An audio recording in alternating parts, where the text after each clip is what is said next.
All right, I'm going to call to order the Hancock County Commissioners meeting for November 19th, 2024. I'm going to move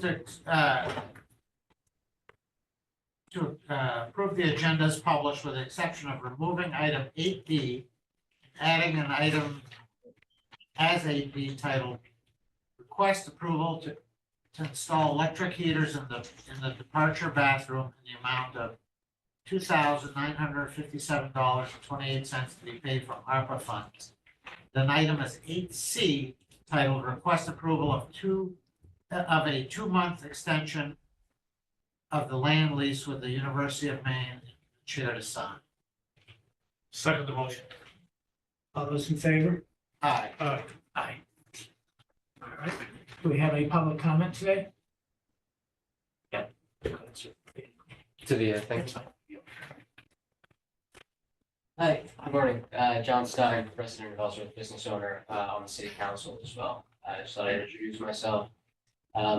Sort of in charge of the de facto outside organization funding requests for budget season for Ellsworth. So we see all kinds of requests from nonprofits and folks that serve residents of Ellsworth, as well as you know, we're a service center, so residents of Hancock County on the whole.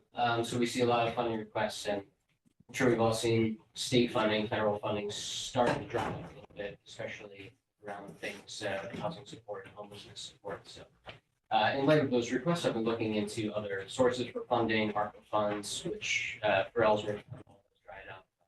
So I reached out to some of you by email to ask about this, and you got back saying there may be some grant funds. So I'm here to learn a little bit more about that. So excuse me if that's going to be on the agenda later.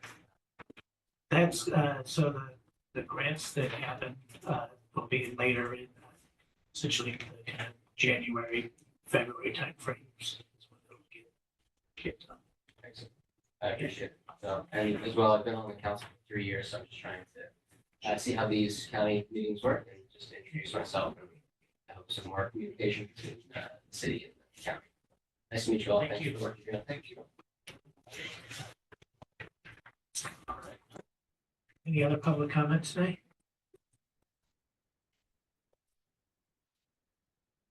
Great. Seeing none, we will go on to, let's see, we're going to do our employee recognition. Before the informational meeting.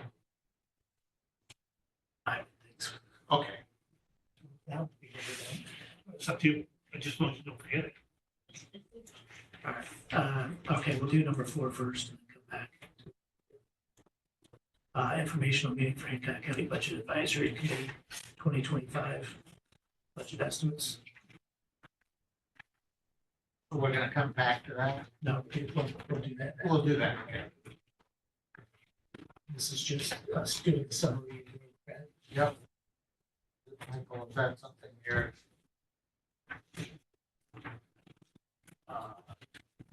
Yeah, I mean, but as I understand it, this is the opportunity for the public now to comment after getting back the recommendations from the BAC to us. Is that correct? Yes. So essentially, it's the opportunity for the public to see what the BAC agreed upon and what they came up with final budget proposal for 2025 in this year's case for the commission's consideration and approval, or obviously could be modified with the supermajority of all three of you agreeing to changes. So there are handouts that were available up there that essentially outline what the BAC had come up with for overall figures. Did everybody have a chance to see those? But essentially, yeah, I mean, that's the point. If anybody had questions or if they wanted any additional information, I believe there may be. So anyone here in the room that has questions on the Budget Advisory Committee's review of the budget? So, Monica, what was left here is not the BAC, but what we've done. It was the Reflects the work that we've done since the BAC. That's right. So it has, if you go to like the summary budget proposals, it has the BAC's amount right on that. Yeah, so the 15.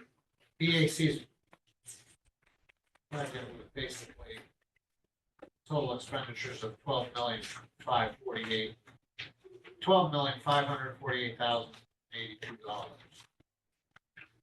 Which was an increase of 15.58%.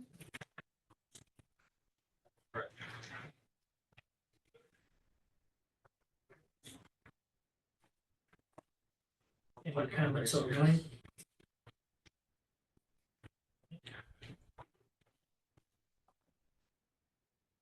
All right, I think we're done. Okay, All right, now let's do our employee recognition. ready? I'm gonna move to recognize and thank Joyce Warden for 10 years of service to Hancock County. Sign the motion. All those in favor? Aye. Aye.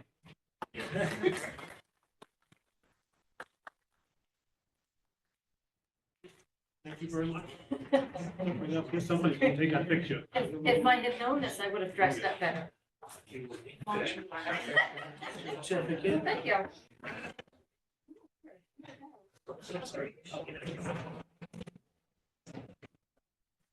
Joe, how short I am, thank you.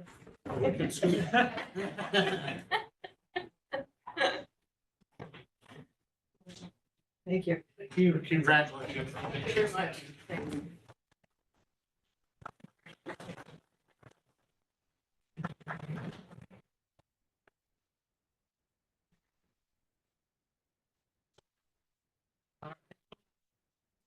On to our approval of the minutes. Move to approve the minutes of the November 5th regular meeting as presented. Second.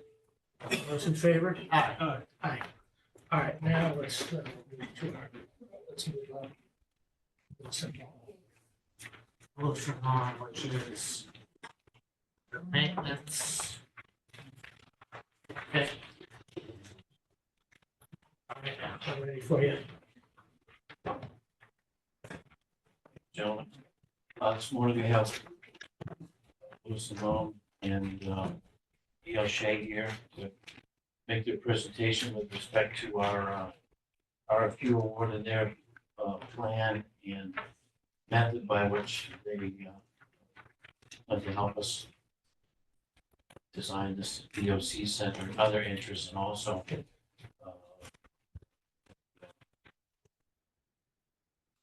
the way forward with reserving our funds, our funds for use in this project. And Mike was putting in touch with our lawyer, and it seems that it's moving ahead in a way that will help us develop a number that has integrity and that we can move forward and complete this vital project in a way that serves the community and residents throughout the downstairs area. So I'll bring them up and Question first.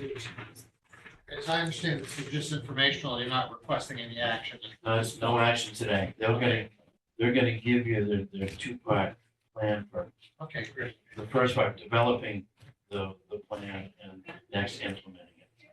It's, you know, I've said that poorly, but they'll straighten this out. All right. Thanks Thank very you. much. Morning, Morning. Charles Early from Louisville Architecture. We've had the pleasure on the 10th of October of visiting this Robbins Lumber, former Robbins Lumber site over there on 17 Wyland Road. We had a whole crew of folks from your side and folks from our side, including our proposed collaboration with E.L. Shea. We were all represented, so we got a good idea of walking through all of the buildings over there. Then we had a meeting on the 12th of November, for about 2 hours, with Dennis Walls and Dave Linnell. And we talked about what's the strategy, what are the priorities, what's most pertinent. And of course, it's the ARPA funding component if anything, I've given you the proposal, and I intentionally left it with the draft because we're moving so quickly, we're making certain assumptions about things, and we want to make sure you agree with the approach. But the essence of it is to break it down into what is exactly necessary for the ARPA funding component, which is, we think, the first three buildings. We've labeled all the buildings A, B, C, D, E, and so on. And in the meantime, one of them has already been torn down, so that's off the table, the last building. But in any case, what we're proposing to do is ask you to hire us for the first three buildings, because that's where Dennis has identified to us and that there's a budget of 3.5 million for construction and soft costs. So there's a pro forma budget in here that shows you where we land with that amount of money. And we feel, after conversations with Kevin Gresser and Yael Shea, that that's reasonable, but we're not certain yet. And we landed at what, 270 something, 2 million something. I'm going to say the wrong number. We think the construction value is 2,775,300, $2 million, and that's not including a design contingency, which would be about 100,000 more that would move up in the process of doing design. It's just down in the second part of the budget. So we set up that three-part budget for you to help us see what happens with $3.5 million. I have one correction that I already want to make, and that is our cost consultant. We talked about that with Commissioner Clark that day. We work with Preferred Construction Management, Kyla Magnuson out of Portland. All they do is construction cost estimates. They're very professional about it.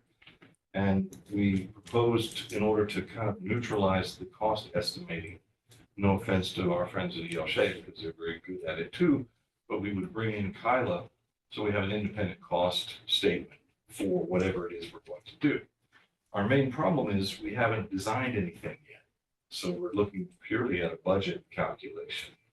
Our fee is based on the average for projects like this when we have multiple jobs. 8% of that makes up our fee. What we're proposing right now is that we use the time between today or this week, the end of the year, to work together with Yael Shea in a workshop format with all of our consultants, which include our civil engineer, Thomas Fowler, who's an expert at DEP regulations and things like that. Mike Cunningham, structural engineer from Lincoln Haney, who would assess that building C, because it's a wood building. We need to look into it more to make sure it can be salvaged. That was one of Commissioner Clark's questions. Can we use this building? Our opinion is yes, but let's look at it. Let's have it assessed structurally. And then we have Dick Rollins for mechanical, electrical, and plumbing. He's pretty much a known entity in the area, and the former head of WPRC mechanical, and was retired, works for us. He's worked on the jail with us on the plumbing job over there. We've done several other things with Dick. So he agreed to help us out. We got that whole team in that first step to work together to get a clear definition of building A, which is very light renovation, building B, which is a new link building, bathrooms and entry and lobby, to the EOC. And then the EOC is building C with all of the 911 emergency,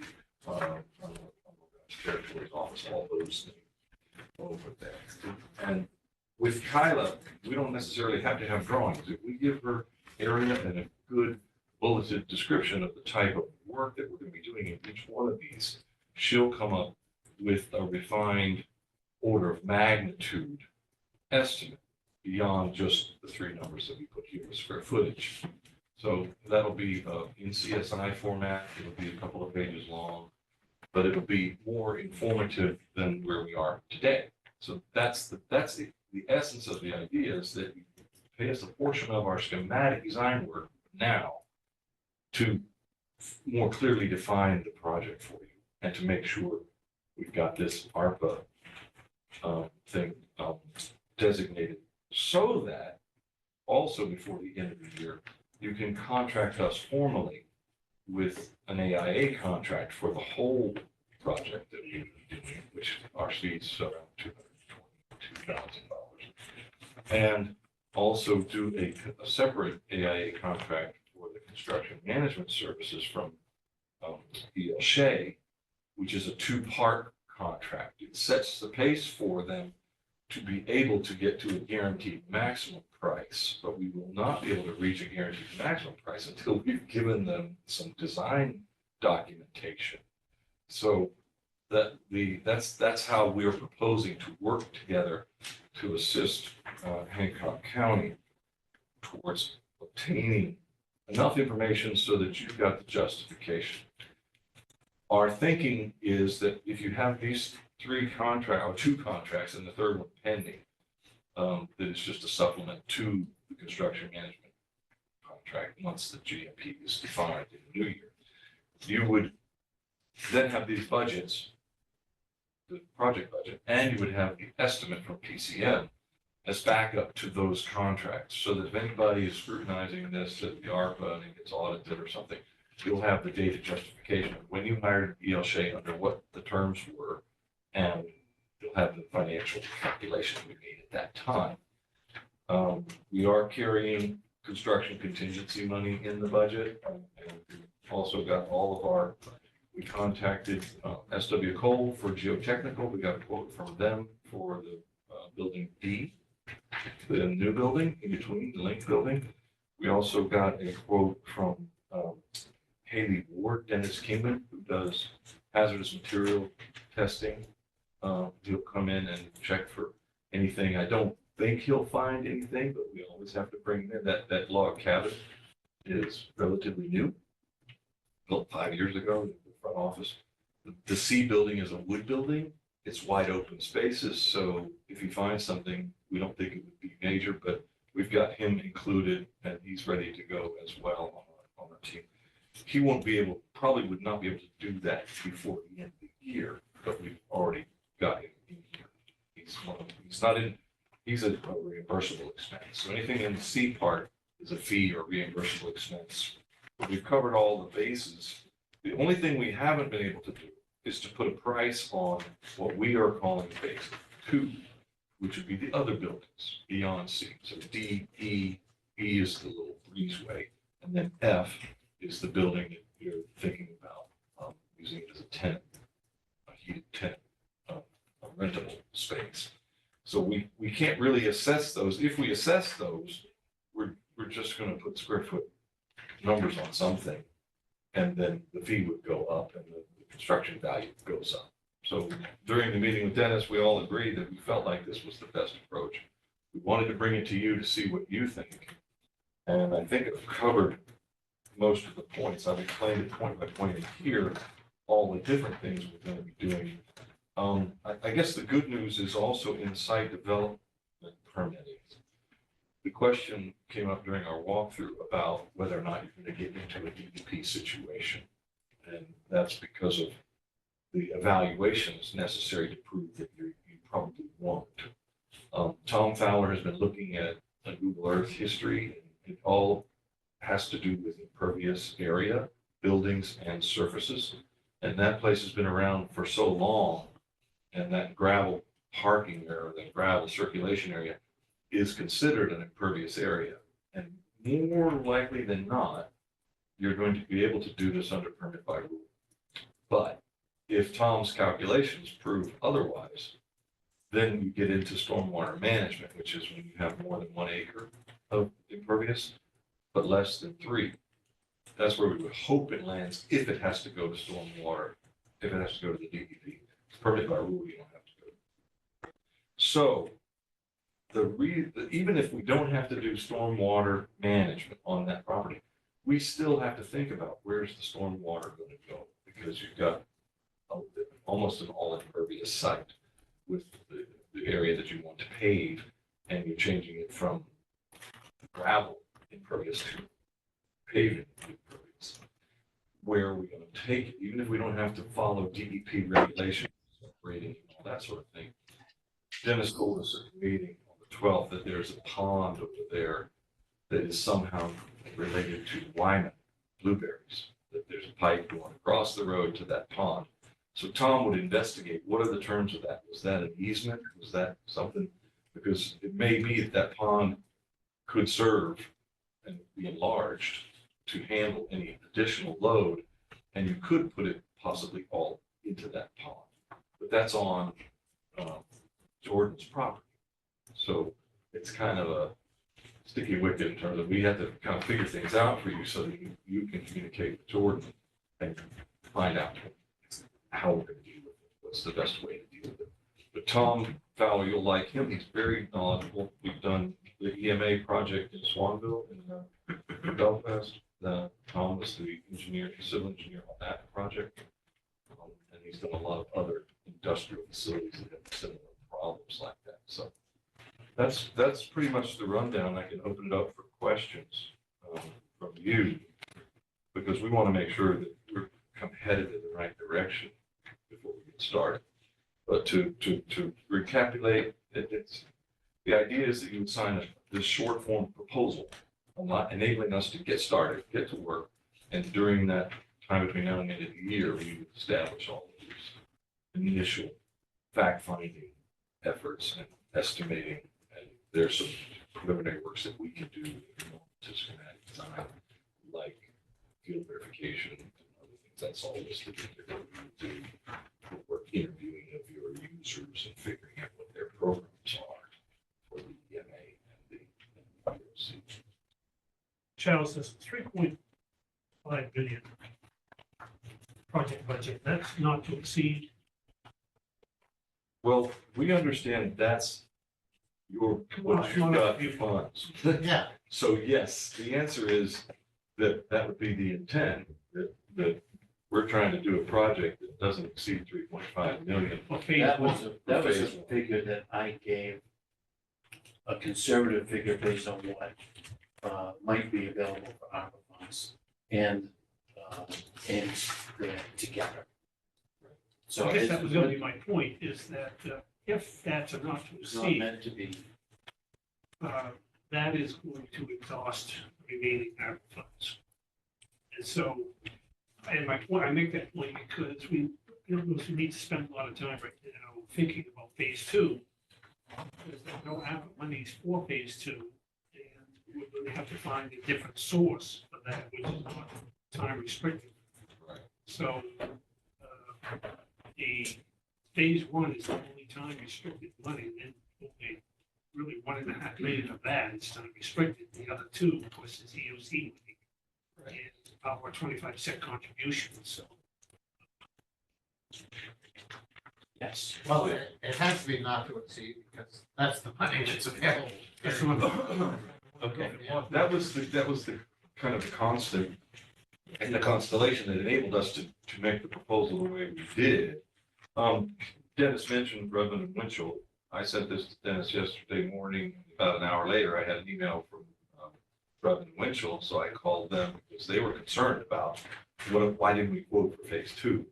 As soon as I told her that, to our knowledge, there was no ARPA funding in the phase two project, she said, "Oh, I understand."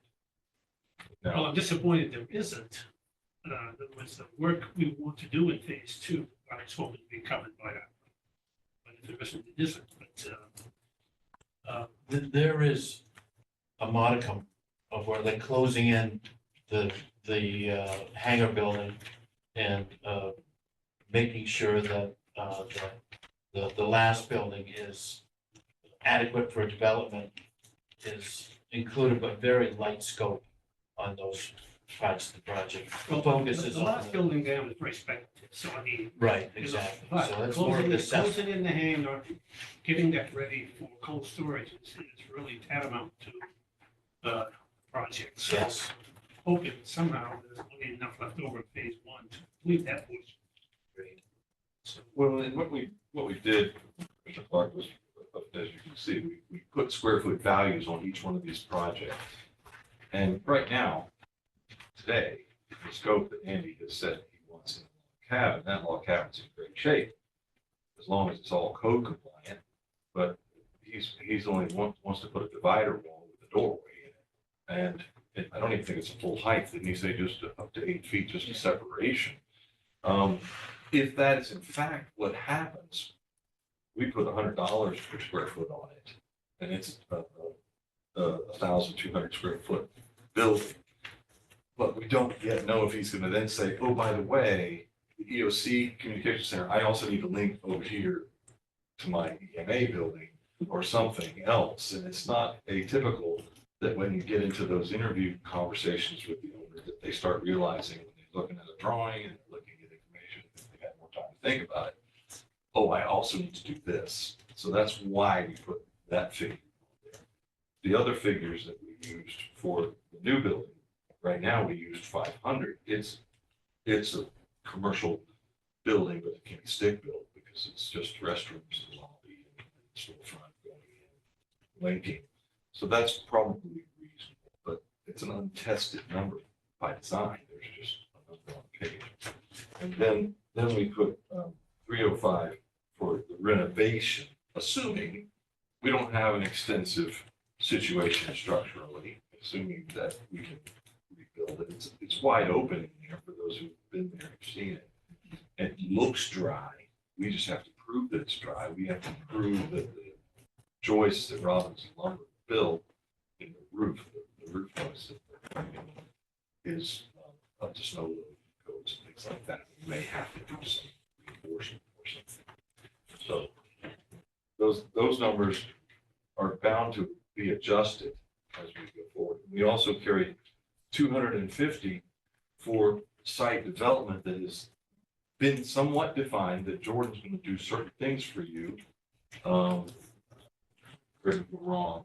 The tower, they're going to help put the tower foundation in with an existing tower that you have at the airport that Andy has in storage. Will help make sure they're mated to one another. That it's the right foundation for that tower. They do differ depending on the height of the tower, of course. Then the septic system, we have to help define what is the septic system capacity. If somebody's going to go build a septic system, they've got to build the right capacity, or they have to build to over capacity. And so if there's something in the latter buildings that we need that information, we'll talk about it, we'll estimate it. So you can. Well, I hope they've computed it accurately because they have completed the septic system. Well, then we'll find out. We'll ask them what's the capacity of it but Yeah, I think we gave them a 40 to 60 person contingency in the meeting space and then the other spaces and all that. And they were engineered design based on that. And I don't think about bleach fields and whatnot. This thing's the size of a football field, so I gotta suspect that's big enough. close to. And they might have been considering doing something for the future development of their property. Is that? No, No? Okay. this is just, So, and your load, your bathroom, if it's a bathroom load that we're gonna add in that new building, whatever bathrooms we put in there, we just need to know that it's being done correctly, so we don't come. It's not a high usage use, that bathroom's not gonna get used every day, all the time. if you can determine that by drawings and diagrams. Well, it's normally, the capacity, like you said, if you told them the number of people that are gonna be out there, we don't design septic systems, it's done by our soils engineer. So we just know that once it's built, and it has a capacity for this number of, in this instance, in a bedroom, so it's. The reason I ask that is I suspect by now it's covered. Leach field's covered, the tanks are covered. It has been completed because they were just waiting for the town's code enforcement officer to bless it. Uh-huh. And they were going to complete it. And that was, what, a week ago, Dennis, we were up there. That's right. So I guess what we'll do is we just need, if we can see the permit. Yeah. And the design, then we'll see, and if a problem comes up, we'll just have to bring it to your attention that the capacity is limited to that, so we can't do more than that. Well, Dennis, you've seen leach fields. I mean, didn't they? Yeah, no, I think the likelihood that we'll have a trouble with that is very, very slim, non-existent. But I think Charles is saying if there is, we'll deal with it. It's just part of our I'm confident. conscientious approach to design. If somebody's doing something in front of us that we don't know what it is, we want And this might be a frig for you because they've already done it, but it's an example of how they're moving ahead to meet their responsibility to improve the property. Absolutely. We purchased, so I don't really want to criticize them for doing everything they've done. No, it's opposite. No, right. No, it's part of your deal. Yeah. And the other parts are the paving percentage. We don't know exactly. We heard that they're gonna do some of your paving. We would need to know what that means and then how does that relate to a drawing when the design hasn't happened yet? You know, so we can't really put a percentage on it until we say, have our meetings with you and Dennis and the users, and they say, this is where we want to pay. I suspect there's an objective number that they have offered already on how much they're going to contribute towards the paving. They came up with an initial design and got a price for that. That's how much they're willing to pay. We want more, so we have to pay the difference, I suspect. Yeah. The same thing is true with fencing. They had a design for fencing. We want more than their design, and so it'll be an extra that we'll have to kick in. I think that those two numbers have been defined, and I think our attorney understands that because of the documents they provided us earlier.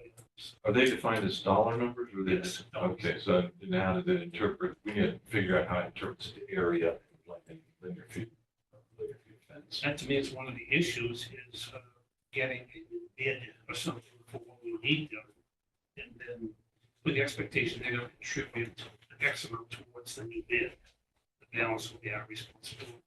So that's a really good example for talking to Kyla. We should come together with an area and say, this is how much we want to pave. Kyla will say, here's what I think it will cost. Kevin will check that, discuss that. She works with generals all the time. And then, once you know that number, you can say, we've got this much money for Georgia. We just want things to be informed. So there's, we know that our drawings are correct and we can define it and say this part's being done like this. Probably not only at the same time, I think, maybe years. It sounds to me like sooner than later, we need another set down here, start getting into the reeds here, right? Into the weeds and talking about specifics and I'm not sure how much is. that's been done yet. As soon as this initial agreement is signed, we'll do that. So, The program. Again, exactly, what are we signing for this agreement? Are we committing to what? To us, it's under $20,000 for us to do a portion. It's about 50% of what we would normally do under schematic design. We just can't do it in 1 month. And then we also have identified $15,000 for E.L. Shea doing pre-construction investigation. So if we're going to bring the structural engineer up here and he needs to get inside the wall, E.L. Shea would put people on site to remove plywood and then after Mike is done, they can put it back, that sort of thing. So we're covering those costs, but before the end of the year, Kevin has estimated he only needs about $5,000. And we say that those things are going to be billed separately. The things that you're paying Lewis and Mom are covering us and our consultants team for our effort and Kyla, PCM. And his $5,000, he may not, you can speak for that. It does be billed in your, as part of your CM contract, is that right? Correct. Is that where he defined and that's where you? Yeah, we would, the whole contract that you would sign is open-ended at this point. We don't have that final design, so we don't have the guaranteed maximum price. But you would be signing a pre-construction management fee that we would only consume up to $5,000 this year. And that's really only what amount of that is needed for us to send some carpenters over there and open up walls and take a look. We might not need to bill all that. The whole contract is essentially time and material. The title is cost plus fee with the guaranteed maximum price.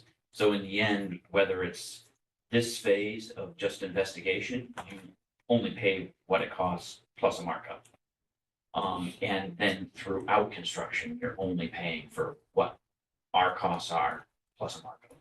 We're guaranteed where that top end will be, but likely we are billing you something less than that. So this open-ended part of the contract, at some point you'll come back to us with a better number, we'll sign another contract. Yes.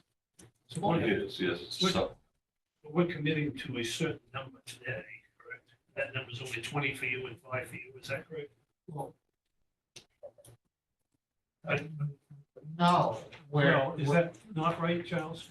well, you're not, I don't know if you, what Paul is, why, are you talking about the word committed? Yeah. Committing today. We're not asking you to sign anything today. We just want to know we're on the right track, and then we'll clean up the proposal. And then if you sign that, it will be, the value of it is 20 for Lewis and Long and 5 for Charles Shea. The 20 is based on yes. our B108 contract that we're going to develop together. It's part of that, so it's credit to it. We're using the first half of schematic design, which is around, on this job, about 18%. We don't have bidding with them. We'll have questions and answers. They're going to be doing price. We just want to get to fundamental things that you have the backup that you need by December 31st, documented and signed under a contract. So our contract will be for example, our contract value as of today is $222,000. And that $20,000 is included in that 222. It's just, we're going to do it under a proposal, and the proposal defines that that's what we're doing. So that when you're being billed, you're not going to get a bill for 222 plus 20. It's just, That includes, yes, it's taking the schematic design phase and creating a pre-design phase, because we don't have much design to take. so really, with all this said, I see no other way of going about this and being able to get it under ARPA. I really don't. I think this is the only realistic approach. Well, I- Paul, do you think though that we're delaying this process by not doing something today officially? In other words, are we not Well, ready? they're just not ready. You're not ready? Well, I can, once I have your blessing, I can go back to my office and clean up Yeah. the changes and then reissue it, ready to sign. Next meeting. You can sign that. We just felt that trying to get the AIA document signed and get us started would take us beyond Thanksgiving and into December, and we really don't feel comfortable doing that without knowing exactly. We do know the 3.5 million, so if you want to, you could say, oh, sure, we'll hire you for the whole thing, and we can prepare that contract for you, but I think that contract will be better informed if we do it this way. I wholeheartedly agree, and that we've done our due diligence. We have a document that's ready for execution. Right. So all you need today is general consensus by us that yes, we're on track with this. We're waiting for you to provide us with official documents. And if there's anything that you saw in the proposal that you wanted to change, the way we said it, the way our approach is outlined, then I would need to know that. I don't know about you two, my eyes are standing there, but, you know, looking like Santa Claus. Well, Yes, I think if anything happens, the only thing that would happen would be the board could approve a not to exceed amount of $25,000 to come from ARPA to satisfy this preliminary contract and authorize the chairman to sign when it's ready. Then we can hit the ground running, or you can wait till the next meeting. I think the prudent thing to do is wait till everything is, and, you know, the only caveat is that, you know, that our attorneys say, yeah, this works. It's so far, I think that's what I'm hearing. Yeah, I think, And I really don't see another viable approach. no. We didn't either. Again, it's important to us to have a number with integrity. Yeah, that's, So the only other question I have, and I don't know, Andrew Kusanke and his dollar amount, but you said that combined both of them in together. He's under different restrictions than we are. He with is. ARPA, and he has to do some different things that go beyond what we have to do. So has there been a discussion with him about the Yes. blending of these two funding sources? And I did just have a brief discussion with our team the other day about, for instance, the BABA accounting and other stipulations that Andy's operating under. And they've been made aware of that, and so is he. Well- Andy's been made aware that this is the priority for this, is to get that ARPA Yeah, well, they're almost two right. different projects. Yes. I mean, I don't know if that's the right word. And when they marry in the EOC Center or that meeting space. So with that, we're going, I think we said 80-20. Like the building C, would be 80-20, county 80 at this point, just a starting point. And we'll define that ratio as well as we go forward. I was just gonna say that something that we commonly do, we can have one contract and two separate bills. We can- We can two schedule values, we can bill it separate, keep the accounting separate, and follow the restrictions that you have related to that funding separately. We've done that many times before. We break it down in-house and internally as separate projects, even though it's the same team constructing it. We're accounting for them separately and then Yeah. And we have to do that. The only concern I have, like I said, is that Andrew's grant has different requirements, Yeah. different things that he asked for. And is him getting those funds getting lumped into this part of it, or does he need to have those pulled out for whatever work's going to be done for him? It's under a separate agreement between him and that, because does he have to send it out to bid for these services? I mean, that's why I'm just asking, has Andrew actually been consulted about his grant, and whether these two can meld together? Or do we have to just have an agreement for whatever ARPA funds that you dedicate to it, and then Andrew's has to be separate? That's the only question I'm asking. And again, I think they need to be separate. That may be one of the things that this accomplishes. This is a great conversation. The AIA B108 is specifically a contract developed by the AIA for federally funded projects. Its language is geared towards what Andy's got going on. If we needed, for some reason, to do two of these, one of them for Andy's component, and one of them for the other component, for the EOC, we can do that. That's exactly why we want to spend time during December figuring it out. What do we need to do? Because we don't want to have you not have the right backup. And that would be easy enough to do once we know the percentages, if it's 80-20, whatever it is. We could just take the fee and say, okay, this much of the fee is on the contract, fees on the other. Was that an Andy question? Yeah, I mean, I think he needs to be involved in that discussion. Well, and that needs to be settled for December 3rd. So I'm suggesting that sometime between now and December 3rd, we have a meeting again, Andy was, and so that we're trying to nail down some of these independent costs. So we could do that sooner than later. Today, we're giving him our, general consensus that. This is the approach. Yeah.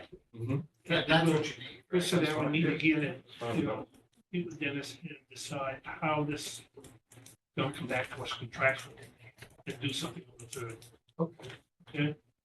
The 3rd is your next meeting. Yeah. All right. I think that covers it. Yeah. And it would be, the 3rd is our next meeting, but, we should have done time so that we are able to study. That's, their problems, identified, rectified, so that we can take action. Now, are we thinking that you would like to develop the contracts by the 3rd? Or are you just saying you want to understand Well, how we're dividing it? so Just that first contract. that. 25,000. Oh, okay. Yes. Well, we have to satisfy that money's been obligated. And I think that needs to be done somehow contractually.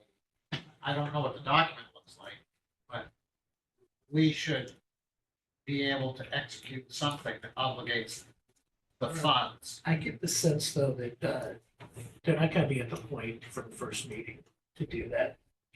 Yeah, the second meeting. And- Okay, But I'm just.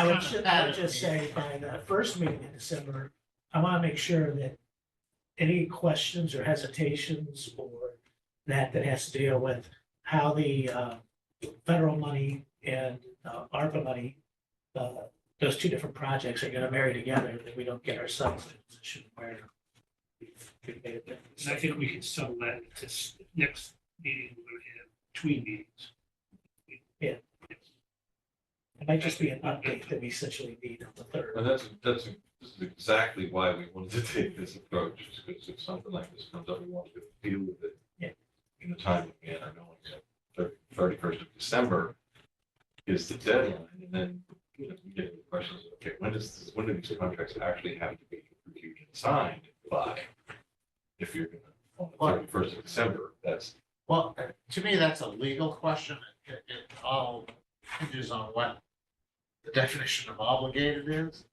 And that, you know, that's for our attorneys to, And that's part of what she's reviewing. I think that's part of your conversation you had with her well, yesterday. her to her a main degree. point was, she needed to understand that, as far as we knew, there was no ARPA money in That other in the phase. second phase. She wanted to know, why did we only talk about phase one in terms of money, in terms of being remunerated? And She's supposed to be on the line too on Zoom. If you want to ask her that, any question. well, it's not a question. It's just a one that needs to be addressed We may before we consult sign. on having this meeting between meetings here. I think that'd be a time to get to nitty gritty.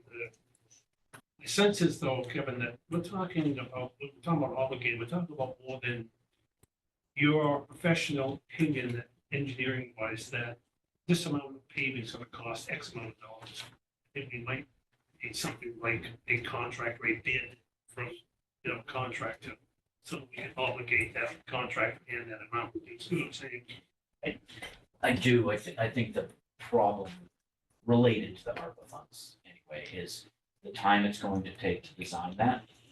And then go out, you know, a full set of drawings, let's use paving, but there's also fencing and every other piece. There's not enough time to do a complete design, then bid, collect prices. That process is months long. We have a month.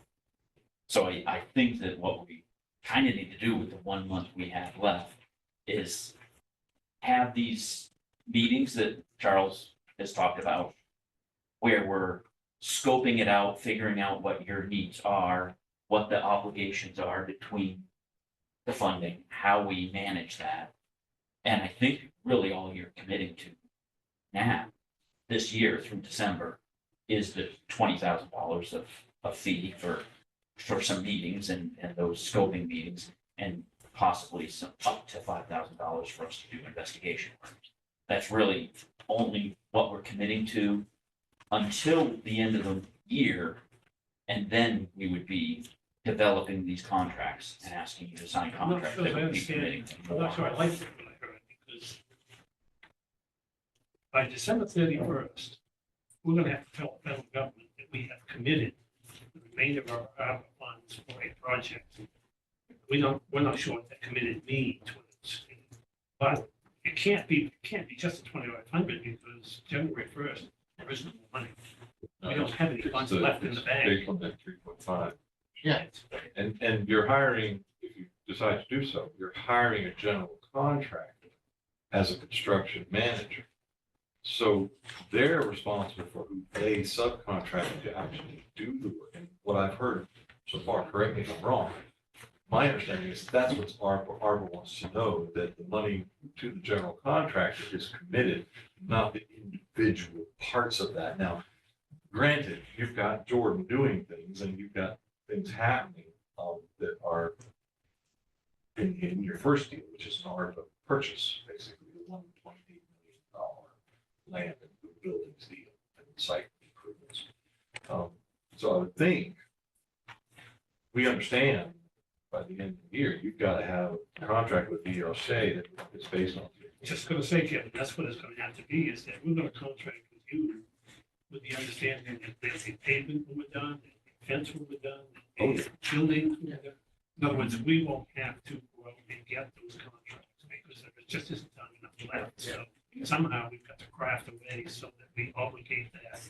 The only way to do that really is to give you, the hand you a check for $3.5 million and say, build it. That'd be facetious, of course, but it's got to be damn near that streamline because of the time. The contract that we're asking you to review, it's designed for these type of projects. From the American Institute of Architects, it's a standard contract. In it, on the second page, is a spot where we're writing in what the budget is. We're committing that we're working with your budget, we're all working together collaboratively for that. The second phase of that contract that would come later is the actual guaranteed maximum price. What we're doing is we're committing that we're working within that budget to give you a certain scope. And what may happen, just as an example, is that paving and fencing is more important to you. That has to happen. But we're a little bit over budget. We capped out at the 3.5. We need to trim something. That's what'll happen.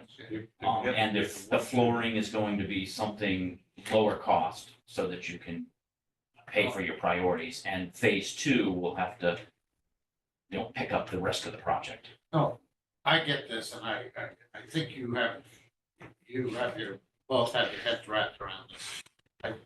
If it's, to me, again, it's the only way to do it. Well, and having preferred construction management as a neutral cost estimator at the table, and having them estimate this before even, I've done it before with her, where she's estimated something at the conceptual level, and then we go through the whole municipality, Airport Fire Station, go through the whole municipality rigmarole, design and everything.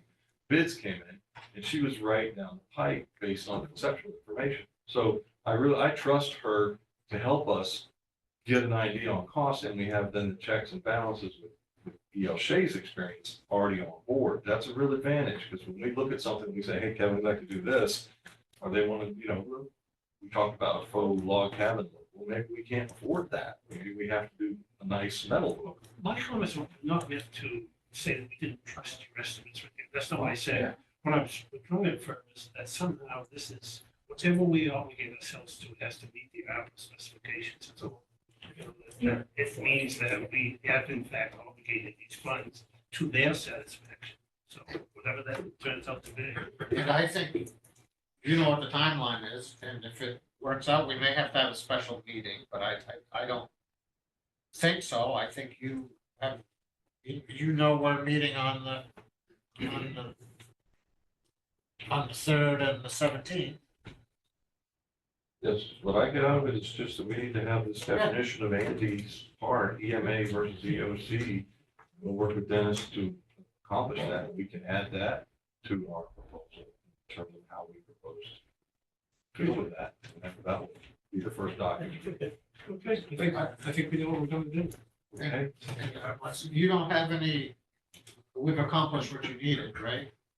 If you have, yes, that's it. So let's meet sometime soon to refine some of these details before December 3rd. Philip, do you? No, Dennis, you come, just try to arrange that. Sure, we'll do. All right. Thank you. Thank you very much. Thanks.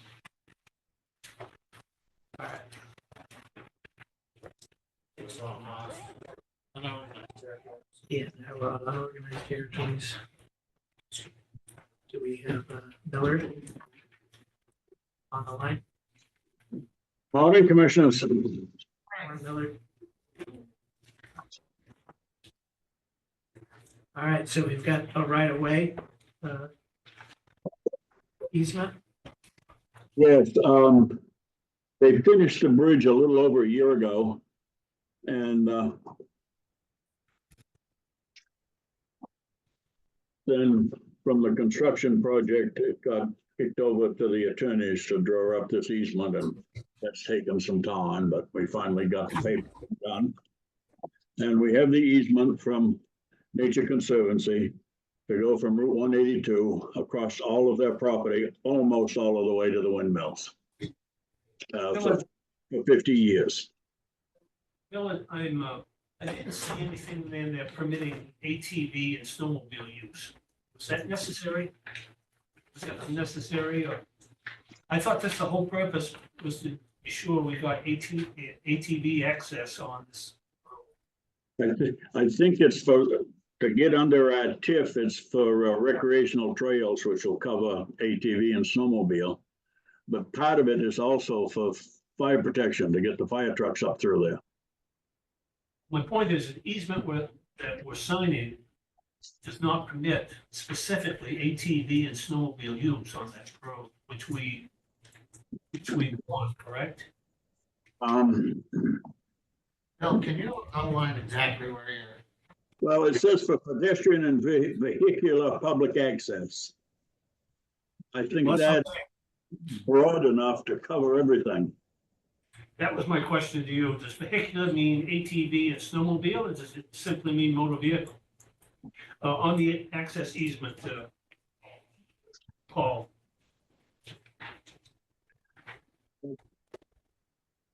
You're on Do page. you mind? I'm sorry. I'm the representative from the Nature Conservancy. You mind if I Yeah, sure. address Yeah. the question? Yeah, that's the first I've heard of that being a concern, to be honest with you. So I'm not sure we tried to bake that into the access easement. I will say that we have an agreement with the Acadia ATVers ATV club for this to be an ATV trail, in fact, and they've treated it as such since before our ownership, I believe. So Yes, it goes up on their ATV map. yep. And so we've got an agreement with them that suggests that this is an ATV trail and can be used as such in that regard. I don't think we really don't have I don't think too much of a concern with the snowmobile access either.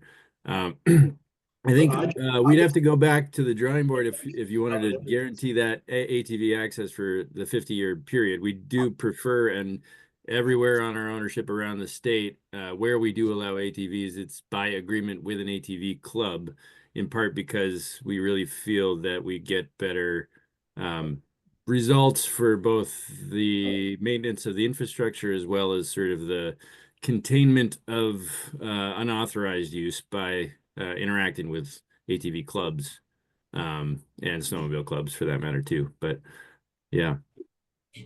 Well, Miller, correct me if I'm wrong, but turning the clock back, in that discussion, we talked about contributing significantly towards the repair of that bridge in exchange for being sure that in the future, ATVs and snowmobiles would be able to use that road.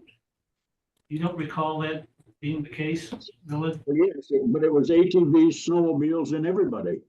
Yeah. Fire trucks and Well, yeah, okay, so but the problem is, this gentleman is saying that right now, they allow ATV use if it's in conjunction with a club.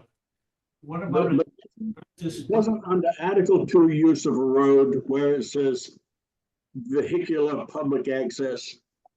Isn't that broad enough to cover ATVs and snowmobiles and pickup trucks and?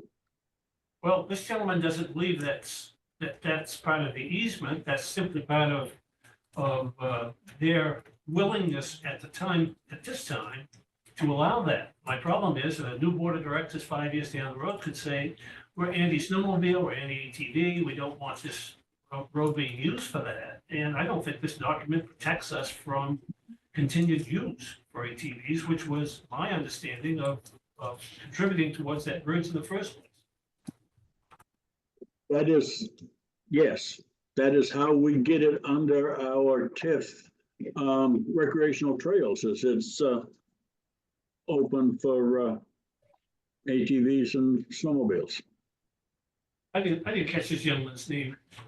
Sorry.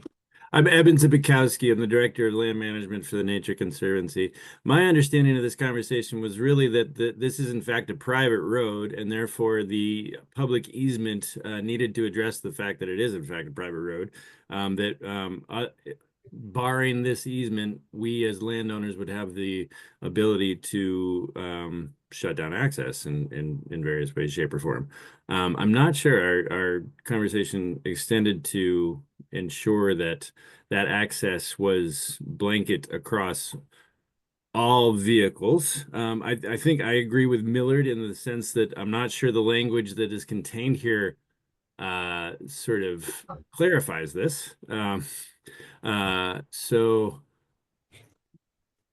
That's a yeah, problem. I think we, go ahead. Have we paid the bill yet? Did we pay the bill for the bridge yet? We paid the bill for the bridge, and the idea is that it comes back through reimbursement here. Have you been reimbursed yet? No. No, Need to sign this. we're not paying the reimbursement until the easement is signed and recorded.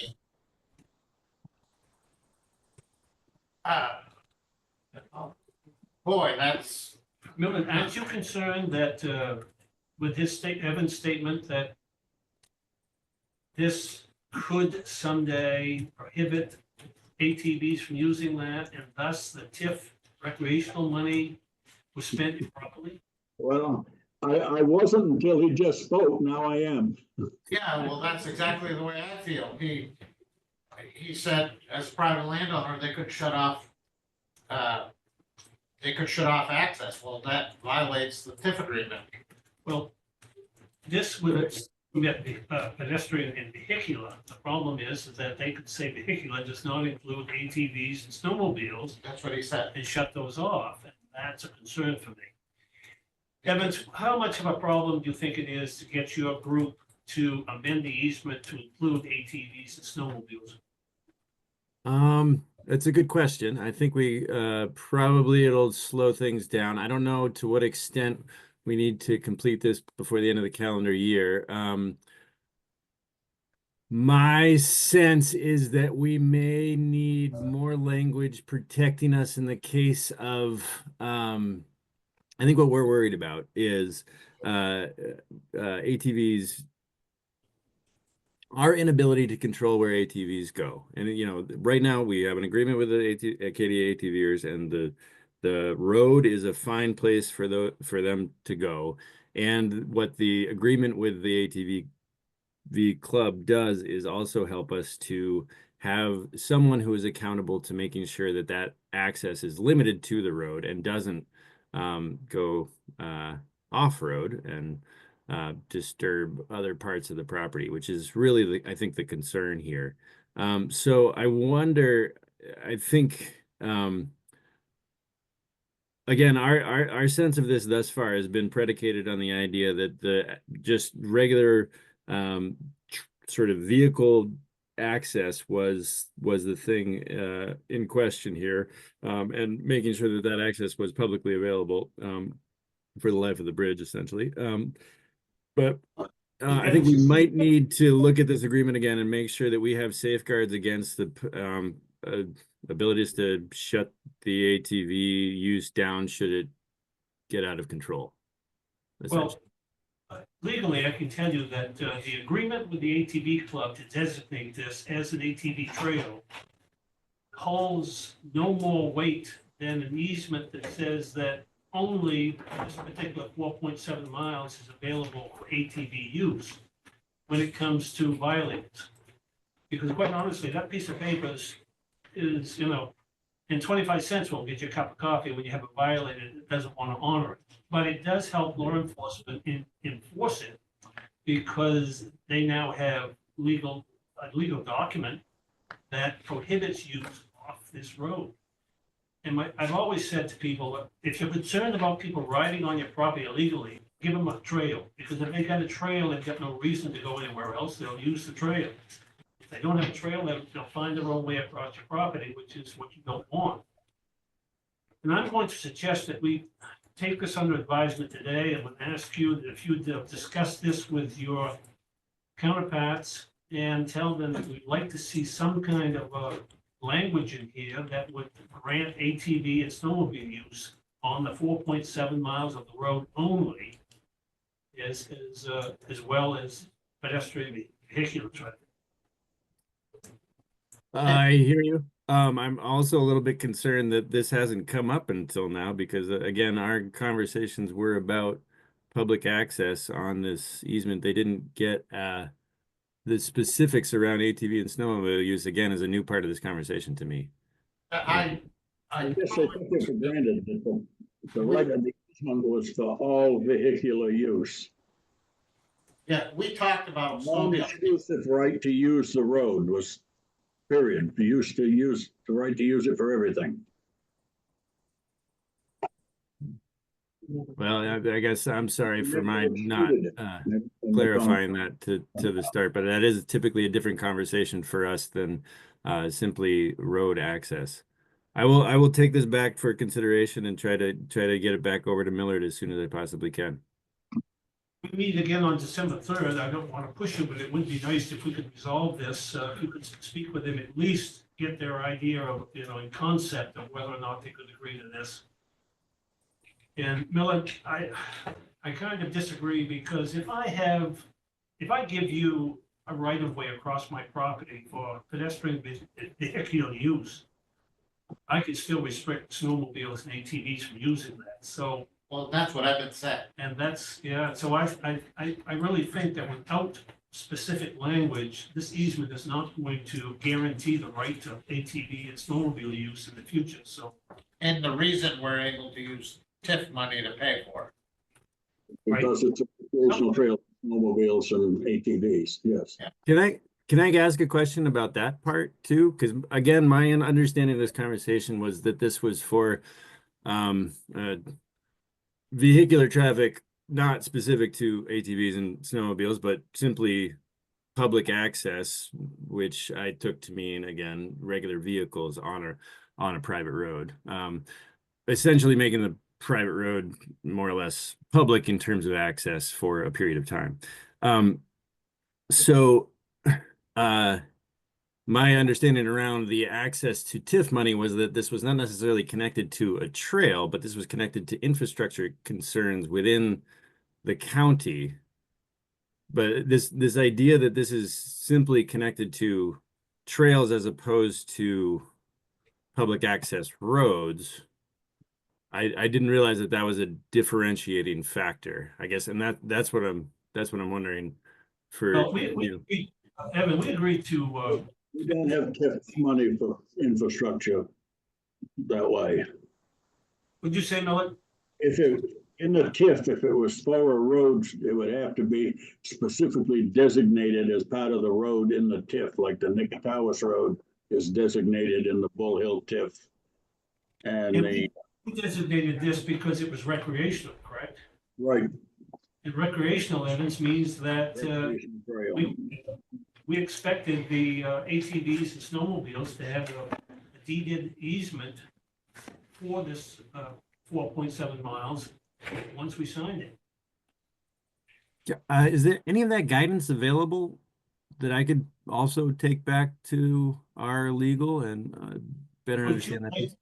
Would you like to review the conversation we had a year or so ago when we approved using TIF money for this project? Well, No, I think what I would love to understand better is just the what TIF money can be used for.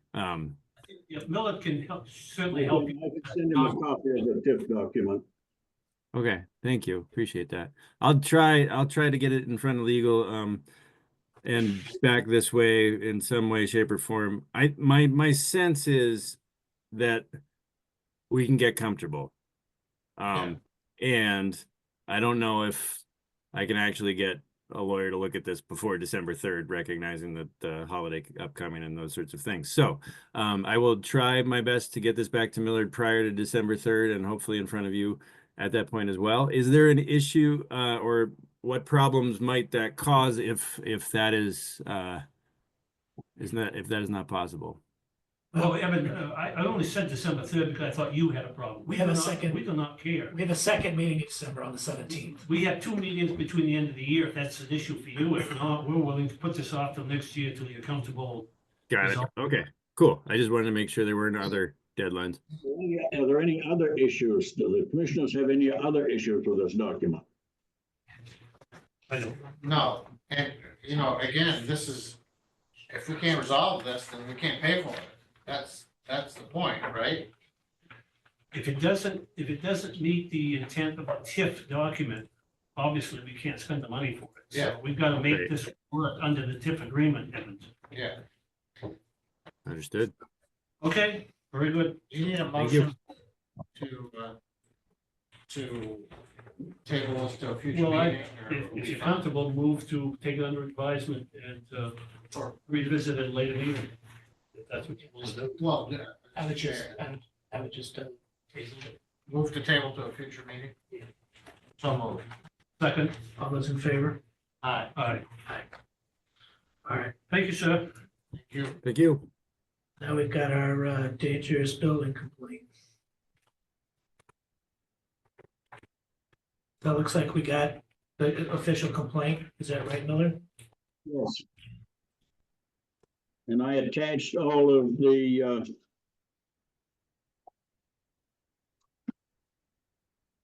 legalese concerning dangerous buildings in Title 17. So as I read this, it sounds like somebody needs to go out and look at this and do an assessment. And the question would be who, right? Right, Miller? My recommendation would be for the commissioners to authorize me to contact the landowner and get authority to go meet with them and view the site. And assess the building, and assess the, Yes. Either meet with them together and view the site, or permission from them to view the site by Well, myself. Obviously, this is the first time this has come up, but it might not be the last time. I'm just curious if it takes commissioner action for Miller, when he gets a written formal complaint, to do some initial investigation, such as meeting with the landowner and so on, and so. so why couldn't you do that on his That's own? what I'm saying. Why don't you, Miller, as part of regular process, if you get a complaint, get in touch with the landowner, try to meet with him and do some preliminary before it comes to us for some kind of action. Okay. I just think it's something new and that's why Miller's done it. this Yeah. way. Yeah, of course. It's out of Thank the you way. very much, Miller, for considering us. yeah. but, Yeah, well, I think it streamlines the process for you to do some preliminary work before we even get involved. You might be able to head off what's been now 3 meetings worth of discussions. Yeah, if it's possible to put out a brush fire before it becomes a forest fire. Absolutely. All right, so you kind of have your direction, right? Thank you. Thank you, Miller.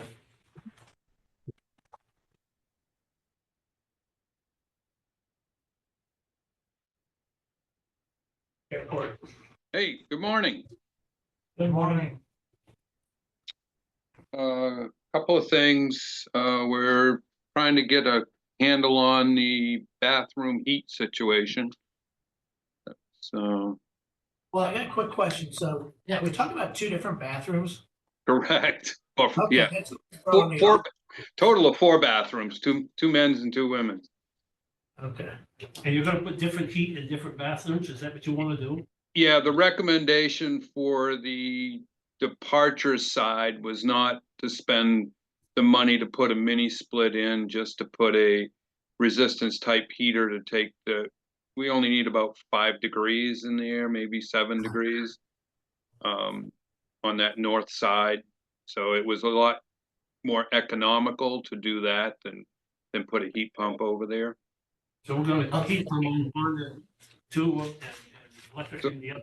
So yes, so the heat pump was for the arrivals bathrooms, which were the new bathrooms, or to sit over the furnace.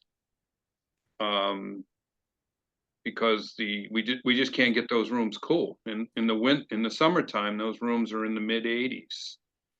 So you can, Yes, okay, so I just want to make sure that A is the arrivals bathroom, B is the departure Yeah. restroom. Yes, sounds right. Okay, so I'm gonna move to approve the purchase and installation of a ductless mini split heat pump system from Aerotherm Incorporated. In the terminal building arrivals restrooms in the amount of $9,950 to be paid from ARPA funds as requested and recommended. second motion. discussion. So, is the Rivals bathrooms the one that we spent all that money on, right, the federal government. Well, yes, it is. Yes, it is. And the heat never comes on in those rooms because of the radiation up through the floor. All right. All those in favor? Aye. Aye. And then the next one is where we didn't spend all that money. This is the small bathrooms in the arrivals area, so you don't have to go through security again. That's being the departures areas. Yeah. That's there. Yeah, you said arrivals, but departures, yeah. Furniture area, yeah. Yeah. All right, so these are the ones beyond the checkpoint. Beyond the checkpoint, correct. Okay, so I'm gonna move to approve the installation of electric heaters in the departure restrooms at the amount of $2,957.28 to be paid from ARPA funds as requested and recommended. Second motion. All those in favor? Aye. Aye. Aye. May I ask a question? There was a Ronald Bishop quote for 2,300. Can I understand which part Ronald Bishop goes with? It goes with the departures.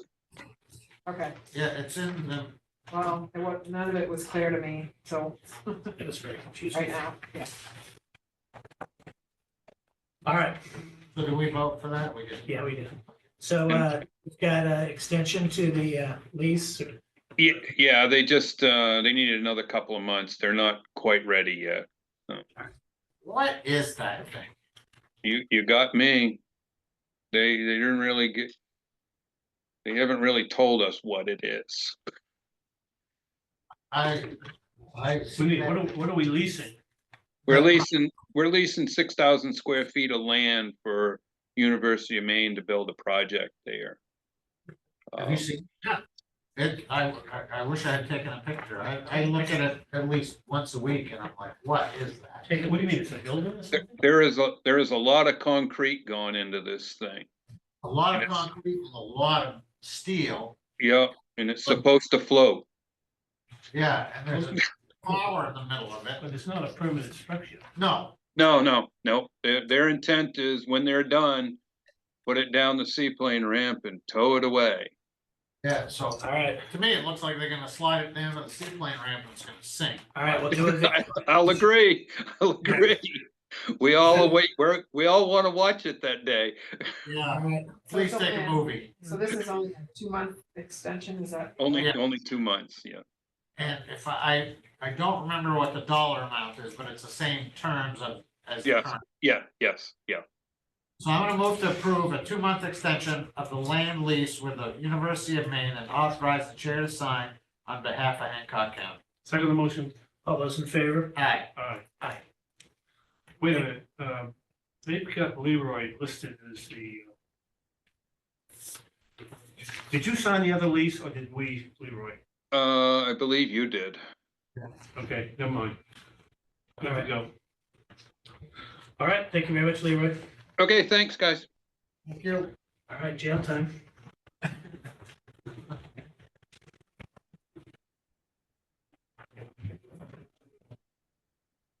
First one, I'll start off, we don't have any contract yet. By the 3rd is the date, we plan on having a contract signed, a signed contract. With affiliated correctional health care. That's the plan right now, we're just waiting for the final signatures. There's been discussion back and forth with attorneys, everything just needs to be settled, ready to be signed. Has the cost changed? It has not. And we know what that cost is, Monica? We know that number? 674, 300, something. Do what? Like, Kelly never in front of it, I think it's 647 or something like that? 30, yeah. We doing it? It was part of the budget discussions last week. Oh, Yeah. Just for- Yeah, so we just follow up, hopefully they will have something. 99% sure I'll have something next week. Okay. The only issue we have is that, our current provider is getting done December 15th.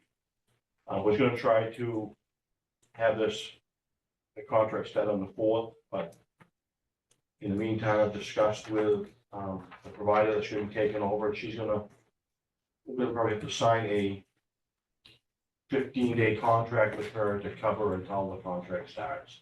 That's probably the easiest way, least expensive way. The flip side is that the present contract is saying we paid it anyways, right? Correct. The money is, it's all budgeted, we're just prorating for those 15 days to have coverage for those. It just depends on who we're paying. Right. And that'll come to us again on the third. There, yes, once everything's contracted, everything's settled, we'll have to do it all at one time. Can you please clarify who it is that's getting done? Chelsea Howard. Okay. So, Thank you. So we have, anything else?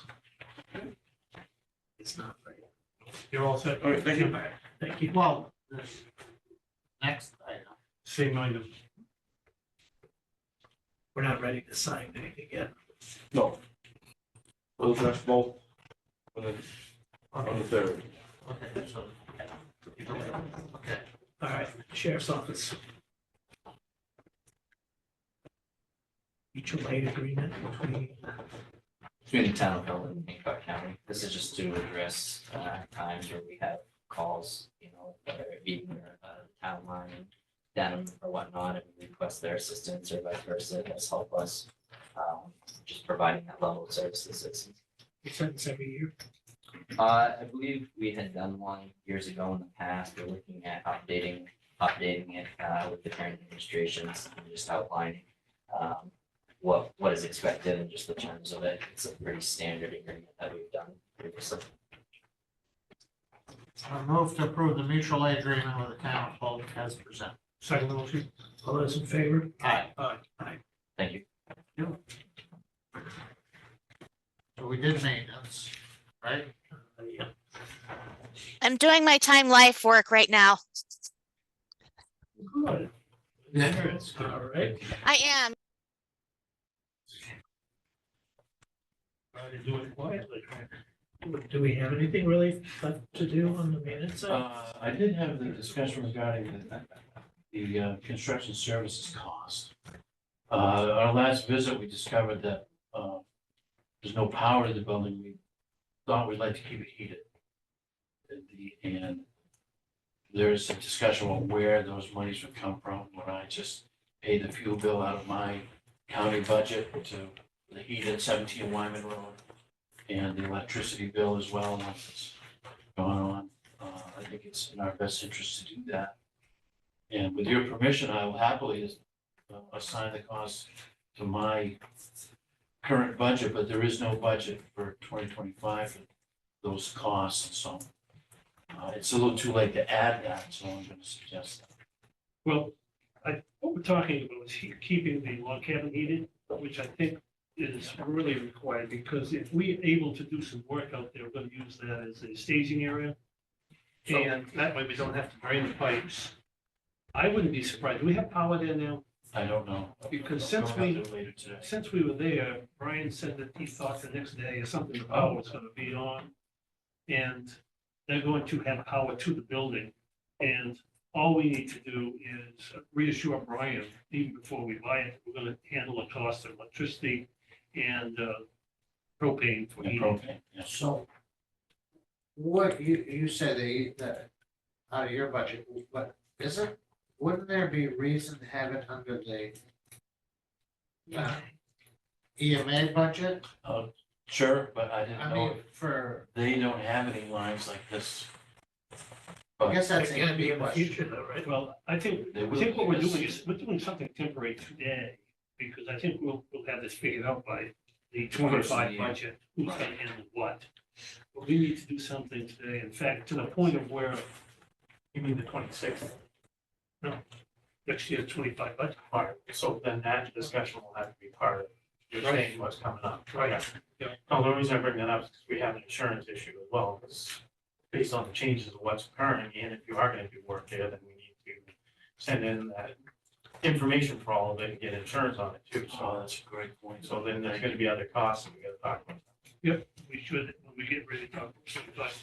And the immediate concern though is right now is that I'd like to authorize Dennis to contract specifically with No Frills, who has the tanks there now, for propane, independent of our propane contract, which is with Dead River, so that we can continue Because we already have propane in the tanks up there. They belong to, I guess they belong to No Frills. It says No Frills on it, but No Frills is the provider. Well, Brian did confirm that those are. Those, their tanks. so they own the tank. Yes. So if we could just authorize Dennis to contract with them for service, for propane service. And that way you could just have them be sure that supplying propane until we come up with a permanent solution. Right.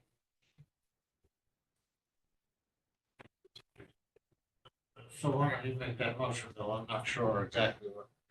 We're just gonna authorize the maintenance director not to contract No Frills for propane at the 17 Wyman Road site. Second.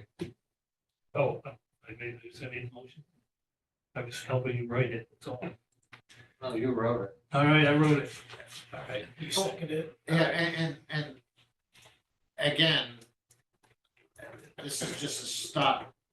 This is Stopgap measure, yes. Yeah, again, I think it, moving forward, just hearing Andy speak in the past, that it might be good to have that in his budget for federal grant reasons. I don't know that, that's an Andy question. And we'll talk to Just him, something- we'll talk to him about this. Remember the talk Yes. at the meeting we're gonna have Yes. here this week. I just made the note.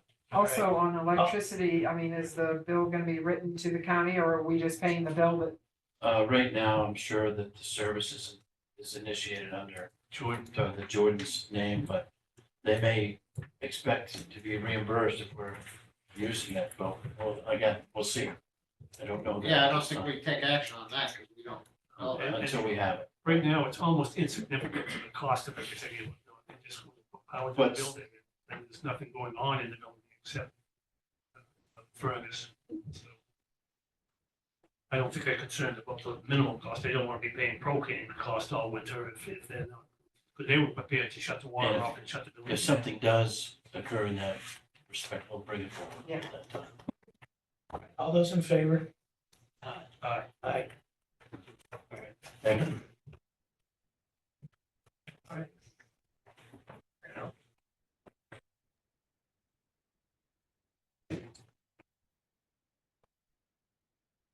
For the RCC. Good morning. Can you hear me? Yep. Perfect. I got a bad internet connection here, so hopefully I don't lose you. So talking about getting some backup dispatch for the Yeah, so we're looking at some furniture for the backup RCC out there. Very similar to the situation that Chuck seems to have with his computer stuff. I was a little reluctant to go out and get bids for full-blown consoles because that was going to be a lot of money. So I looked at other options. One of those was a four-station workstation through Uline, very basic workstation stuff. The second quote was consoles for the 7,000 with shipping. That would give us places to work out there if we had to relocate there without going overboard. So these are two separate quotes, right? Those are two separate quotes. Yeah, I tried to get a Yes, third so- one. I didn't get anything back. So Okay, so we have two quotes, one from Uline for the $4,300 and the other one from Versa is the second one, right? correct. That's correct. And I would ask that you approve the Versa one. They're just better modular. They give us a little more flexibility with where we put them. They're mobile, so that gives us just gives us a little bit more to work with. Plus, they raise and lower for ergonomics. Okay, well. So one is, you're asking us to approve the 7,301 instead of the 4,300. Correct. Okay, 732240. Well, isn't there a 10% discount? What's the discount? Well, Because we got more than two, or we asked for more than two, so there was a discount there. so really the cost is $6,480? No, I think it's the other one that's including the discount. Okay, because I was prepared for the U-line one. I didn't know that you preferred one over the other, so that's your justification. Oh, I see. is- Better quality. They're just a little more adaptable than the U-line is really just a basic 4-position cluster of desks. 7322 is the number, right? Yeah, so everybody's happy with that justification? Yes. Okay. I got a question for you. So. Sure.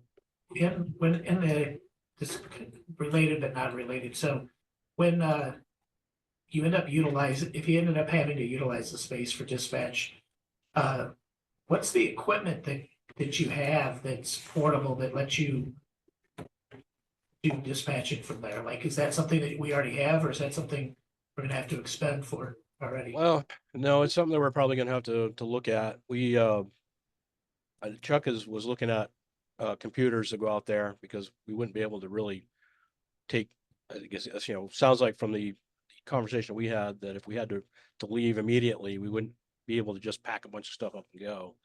So he was looking to put some computers out there for us to dispatch with. We did purchase the 2 radio consoles, we have those. Those are being installed and dispatched pretty quick for testing. As this project has progressed, we've looked at other things as well, that what happens if this building's not available? So I've requested a quote for a backup radio system that the RCC and EMA can share, because he's going to need radio equipment as well. I have not received that. So I may have to dip into my capital reserve for some of that, but if we don't get that back in time. But 911, we won't be doing anything with that, because we would just transfer that to our backup PSAP. So we wouldn't worry about putting 911 equipment out there, but computers and radios would be and we've talked to Chuck about phones. That's one of the, that cloud-based phone capacity would give us communications out there to be able to operate. Thank you. Are you ready for the? Yep. So I'm gonna move to approve the purchase of backup dispatch workstations for the EOC from Versa Products Incorporated for the sum of $7,332.40, 40 cents, to be paid from ARPA funds Did you as say requested. 32? Did you say 32? $7,322.40. Correct. Did I say 32? I think. Okay.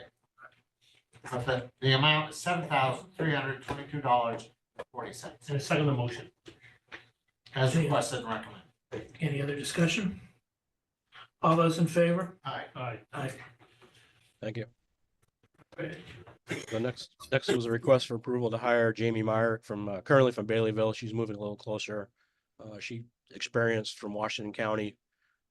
They've offered her full-time employment over there, but she'd like to come here. She is trained and has experience, so we're requesting to start her at dispatch step C. Effective November 23rd. Yep. So moved. Second.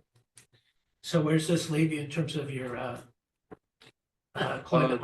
That would put us currently full staffed again.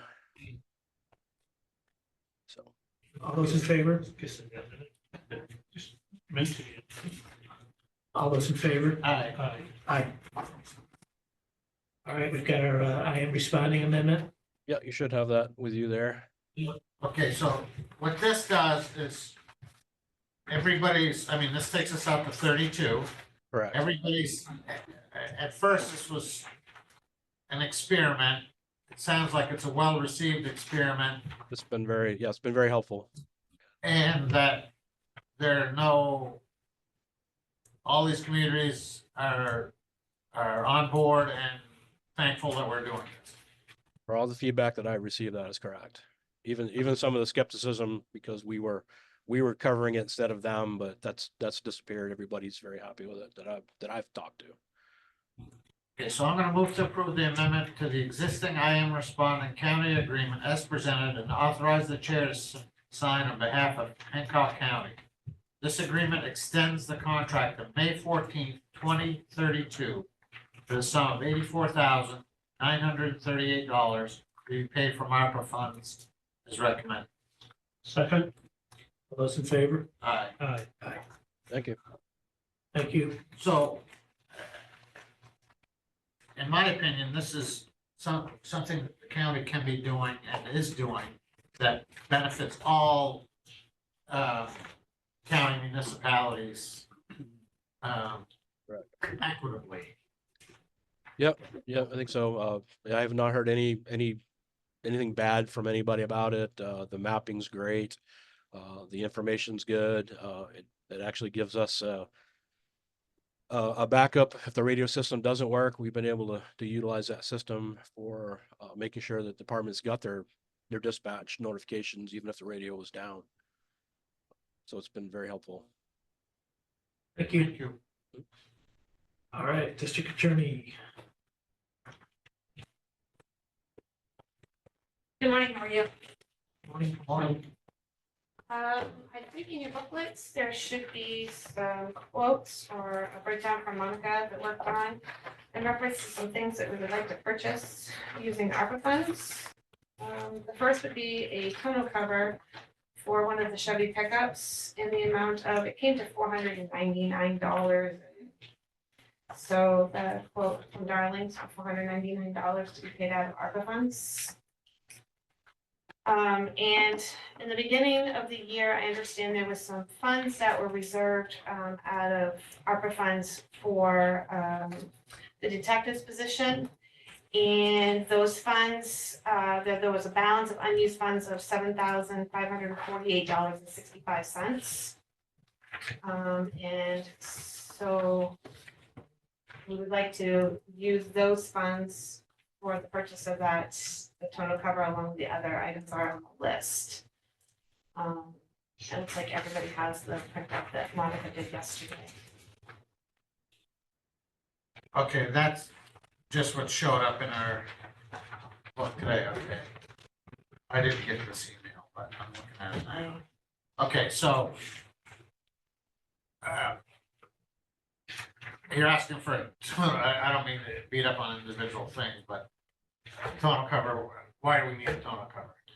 Because for the detective to be able to put his stuff undercover in the back of the truck. And Great. right now it's spread everywhere. Okay, yeah, it would have been, okay, so are we dealing with these things individually as they are on the agenda, or somehow do you want it?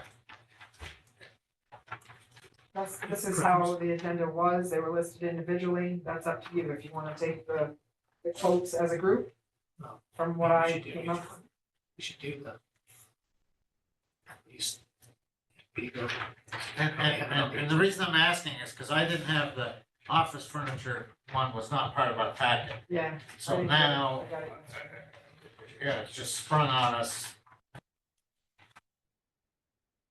now, so I just don't know how to go about it. You, Mr. Chair, do you want them individual or, Well, and then there's the whole thing of the unspent ARPA funds.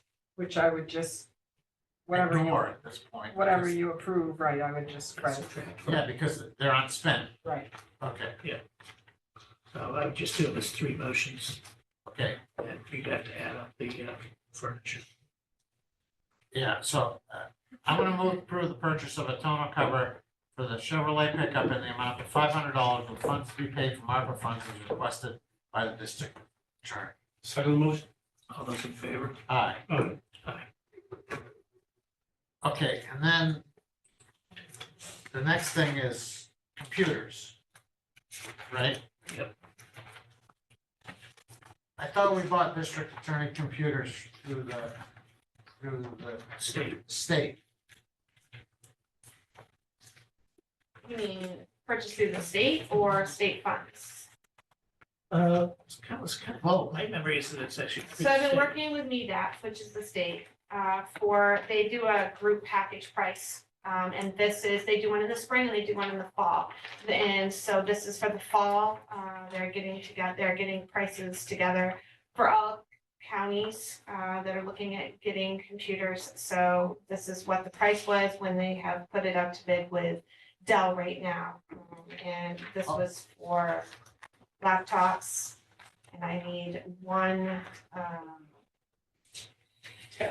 tablet. Okay, the reason I'm asking that is because it didn't say where we were purchasing them from. So it's through MeDOT, they're doing it through Dell. They're doing a group discount price with Dell. Okay. We just want to make sure it was through that. Since Yeah. that's how we had bought it before. Yeah. So I think this motion is gonna take care of it. Move to approve the purchase of 7 Latitude laptops, 1 Microsoft Surface Pro tablet, and 1 dock station for the Microsoft Surface Pro tablet for an estimate of $12,420 to be paid from ARPA funds as requested. Commissioners, can you adjust that? It's actually $12,620. Did I? Yeah, you said this one, you said 40. That I is, said 420, but that's what was in the agenda. yes, and then it was, That breakdown, that was six total. It's hard to do homework ahead of time when, you know, I only have 2 meetings to worry about that, so. Don't sound so excited. Well, no, it's just, it's hard to prepare for a meeting when, You listed, but I didn't say MeDAC, so I didn't know how to. like, The change in the $200 was, I found out yesterday, we already have a tablet, but because of some upgrade they're doing, I need a cover for it, and it's the keyboard cover for $200, and that's why the additional $200 when I was talking to MeDOT yesterday. Okay, so Monica, is my motion okay? other than the amount is 12,620. Yes. Yes, Okay, we don't need to say MeDAC No. because, no, she knows. what Yeah. she's- and the reason I'm suggesting that is because if we don't buy this, we would have to go out to the usual bidding process, but because of that, and my motion is clear enough that we're That's not, right. okay, perfect. but the emotions are clear, but I mean, it wouldn't take much research to understand why we did it. Okay, In other words, we always talk about this being sole source for whatever reason. Yeah. I think the motion would be, it would be wise to put in there as being involved as requested by the purchase through MeDAC, yes. through it's called MeDAC, MEDATS. TS. T as in Tom, S. So Maine, ME. Yeah. D as in David. Yeah. A as in Adam, TS. Okay, so the motion is from ARPA funds through the MeDAC's program, right? That's what it is? It's a program? Bidding program. Yeah, program as requested by the district attorney. Second motion. All those in favor? Aye. All right. Aye.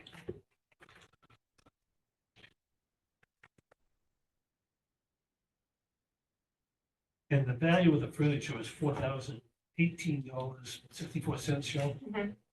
I would like A little added, bit of a contingency. yeah, I added a 5% contingency in my calculation page. So I have an amount of 4,219.57. Say that again. 4219.57 would be the remainder. We're purchasing it from, Multiple. Home Depot, okay. Uline. I'm sorry, Monica, can you tell me that price again? It was 4219. 4219.57. Thank you. Okay, so I'm gonna move to approve purchase of office furniture for a total cost of $4,219.57 to be paid from ARPA funds as requested. Second motion. Those in favor? Aye. Aye. Aye. Thank you. Thank you. I said Home Depot, thank you. Okay. All right. IT.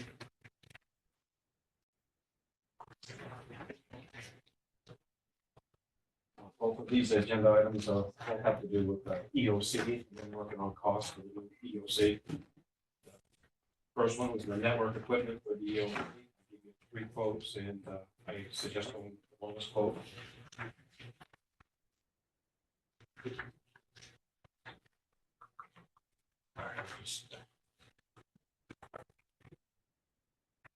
Okay. I'm gonna move to approve the purchase of network equipment for the ELC from Gov Connections for the sum of $9,762.32 using ARPA funds as requested. Why are we using ARPA? Yeah. He hasn't known this. Yeah, our funds for the EOC, right, Wyman Road. That's what this is for. Yes, but it's the EOC. Well, I EOC. call it the EOC building, that's why I labeled it, but it's for our use at that location. So it's mislabeled EOC. So this isn't EOC. No, this is a specific EOC. We've got to come up with a description of what this is. I mean, we're already using annex for the next door, but we need to come up with something that designates this property and what it is, because it The is. county side of it, you mean? Yeah, because this is not all EOC Right. and it's not all EMA. So I mean, Do we just call it Wyman? I don't know. I don't know. What do you think, Dennis? In this case, it's an emergency backup site. For Yeah, but both. we've got storage up there. We've got, revenue potential. I mean, we've got county-owned, we're gonna have county-owned Yeah. buildings out there that has nothing to do with EOC and nothing to do with EMA. What are we going to call it? I refer to it to people as the Hancock site. Let's go with that for the At time this being, time. and meaning to be everything non-EOC. So for the, what's the address? 17 Wyman. So it's the Hancock, what you call it, Hancock site, Hancock site. but for the Hancock site, it's 17 Wyman Road.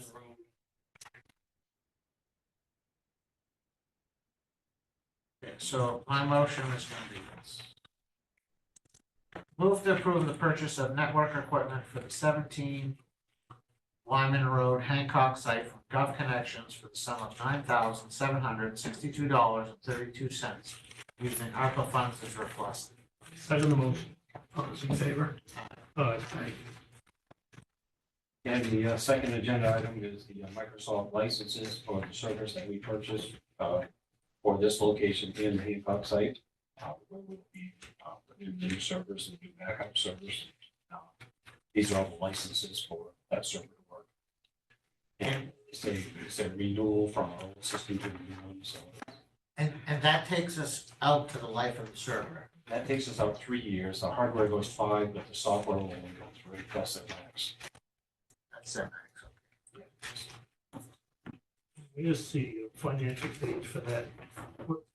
Is that the 26? Yeah, it's 26 on 60. Oh, no, okay, that's the front page. Okay. And since it's a renewal, what we're already doing. Okay, so I'm gonna move to approve the purchase of the renewal license of the servers from Gov Connections Incorporated for the sum of $26,963.20 to be paid from ARPA funds as requested. Second, all those in favor? Aye. And the only other thing I want to make you aware of, I'm working on 5 more agenda items for that location. The first one is communications, working on fiber connections. I need to get back to you on that, probably on the next meeting. Working on phones, Bob Connery alluded to that, we're trying to come up with a phone system and a backup phone system. Then internet provider for that location. I need to do that, furniture, and the last one is box PCs for RCC. So I hope to get those 5 agenda items to you in the next 2 meetings. So, got a bit more development, and that should have IT for that location pretty much done. Thank you. All right. Now, well, since he's mentioned that, this might be a great time to ask this question. There's enough, Monica, you gave us this ARPA funds inventory, I don't know what to call it. There are funds to take care of all that kind of stuff, or are we gonna be subtracting from that 3.5? That's one of my concerns. So one, That's gonna be significant. part of that depends on, again, what, True. what those actual costs are of that 3.5 estimate that he gave you. And what goes into it, which sounds like it's just kind of an estimate based on it. But yeah, everything you spend today, everything you Subtracts spend from- tomorrow subtracts from whatever money would go into that actual So that's phase my one. concern. We got 2 meetings to figure that out.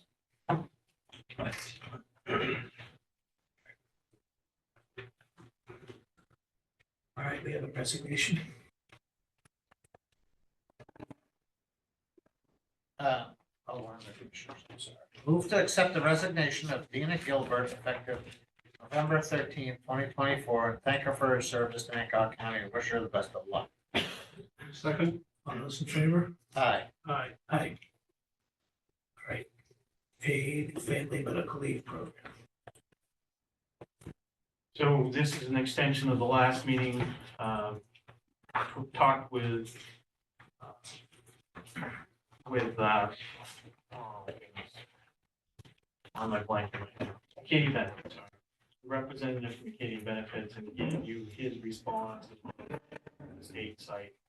To give you an update of kind of where we're at right now and where they're at. And although the final rules are expected at any time, they're still not final. But the question gets back to the same thing we had last meeting, which was, how do you want to handle the 1%? 50/50, 1%? So as I've talked to a lot of businesses about this. As I understand it, 15 and under employees share 50/50. It's above 15 that you have that latitude. And there are some payroll companies that aren't even sure this is gonna happen.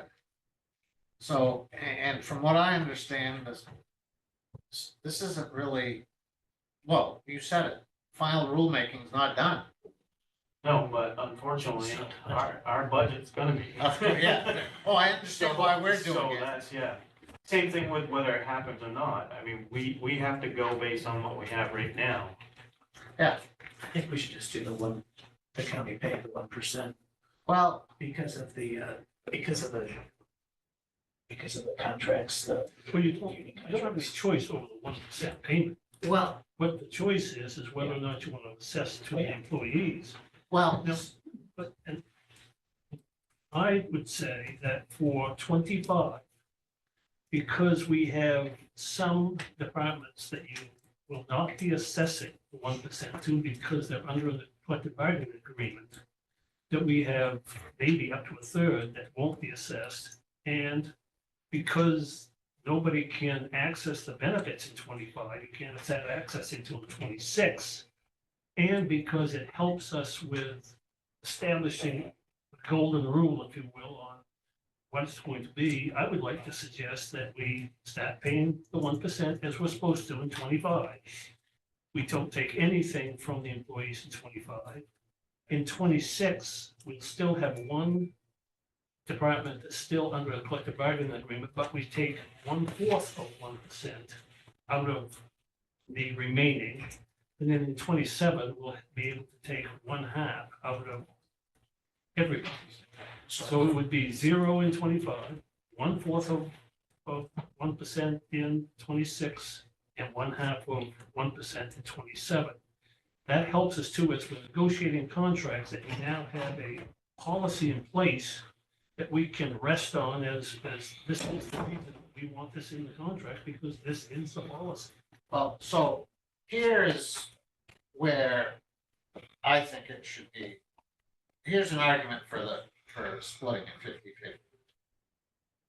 Employers of 15 and below in Maine make up a huge, I don't know what the percentage is of the workforce. Okay, so that's the law of the land for like 80 or 90% of all employees in Maine. Now, as far as the collective bargaining, they're not being assessed the fee, or they can't be assessed the fee, nor can they qualify for the benefit. Okay, so that's why I don't think that this is there's inequity there because the folks that are paying are eligible, No, but they the are, folks that, nobody is eligible in 25. You cannot start collecting benefits till 26. You can't, 25. well, there's a year lag there, but That's right, that thing, it's 20 same thing's gonna happen when they come aboard. Nevertheless, no, it isn't. Are you sure of Yes, that? read your last memo. It says that they can start accessing benefits at the end of their at the end of their collective bargaining agreement or May of 26, whichever is later. So they're, you know, End of their collecting. If they're paying, you mean, no, it has nothing to do with that payment. This is whether, we have two separate issues here, gentlemen. We have, well, who we're going to pay the 1% for, which we don't have any choice over, that's Yeah. dedicated. Yeah. The choice we have is whether or not we're going to assess any portion of that 1% back to the employees. So whether or not they can collect a benefit or not is irrelevant to whether or not we want to charge them unless you're of the opinion that if they're going to be able to collect, they ought to be paid. And I'm saying that nobody can collect in 25 because that, you can't start collecting a benefit till 26. 26. Right, so in 25, the argument that we should be charging them because they can collect is erroneous because they can't. On top of that, Well, even if we started 50% in 25, of that, you know, one half of that 1% from them and whatnot, we're not gonna collect that from a third of the population who are union employees. Once again, the non-union people sitting there saying, here we go again. The non-union people get stuck to us when the union people get a break. That's why I'm saying if we don't assess it to anybody in 25, then we avoid that argument.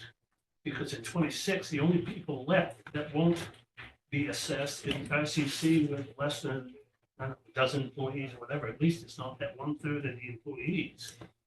And you ramp it up slowly from nothing to 1/2 of 1%. John, is that where you Yeah, I are? think it seems reasonable. Like I said, I think at least definitely for the first year. we should get it. Okay, so I'm gonna move to establish a main paid family medical leave contribution premiums account equal to 1% of wages for 2025, be funded by Hancock County, to be funded by Hancock County through county taxes. Second motion. All those in favor? Aye. Aye.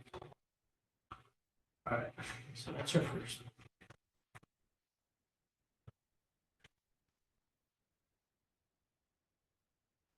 And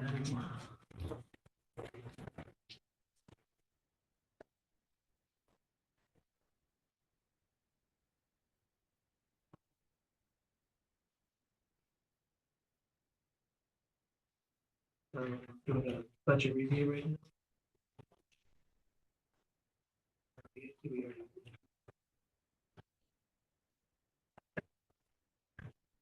Budget advisory committees. Those changes. So All right, where we are right now is is the budget you gave us. Yes. And the only things that really we left out there that I remember was the sheriff's department. Actually, there are several lines where changes were made. Yeah, but they're reflected in That's right. the only things that, and we've taken action on. Well, they're in this document. They're in this document, but you haven't fully taken on action. You took it.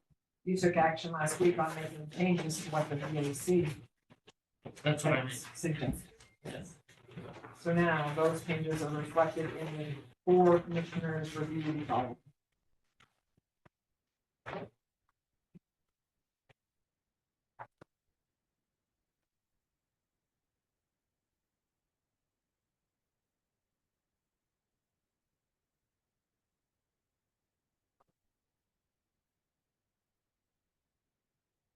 So are we going through each department? Is that what we're doing? And seeing what's left to do? That's Pardon? That is what I would suggest.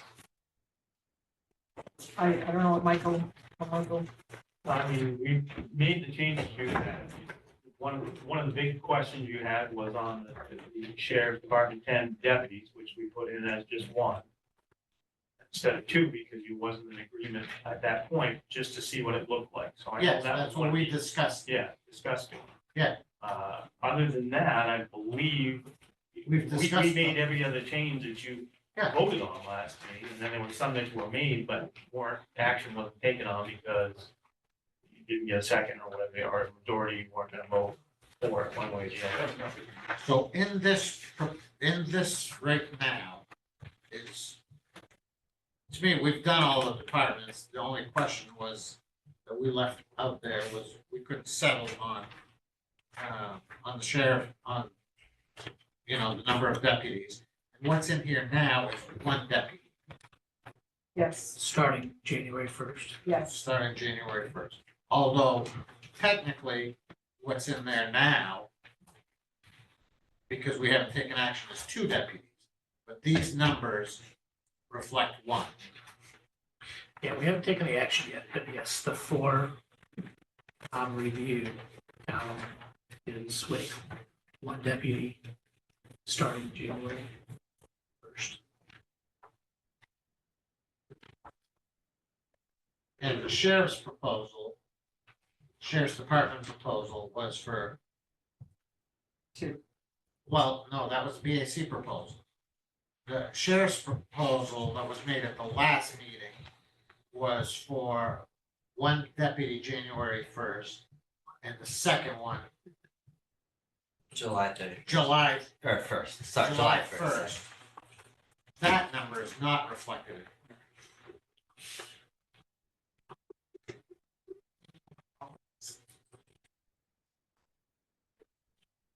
The difference, I believe in speaking with Monica previously, the difference is, actually I have print up stuff.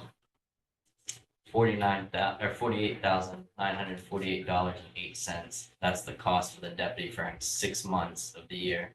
And that would include the fringe benefits and wages. And that number was what? Say that again. $48,948.08 is the cost to fund the deputy for half Yeah. of the year with the fringe benefits and wages. Okay, so everybody's clear what all the differences are here. Okay, so we've got to decide this because really what's officially in here is two deputies as we stand right now. It's not what we're looking It's what you're looking at. at. If you It's turn, one deputy, yes, but since we haven't taken any action, what the number we're actually looking at is the BAC recommendation. okay, Yeah, so if you do nothing else today, you can't make a decision, then just because the budget stays with the two, so we would have to add the second deputy back into the budget. That's the point.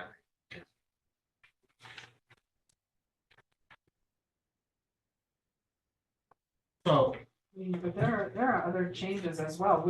We had discussion on the Department 11 and 24,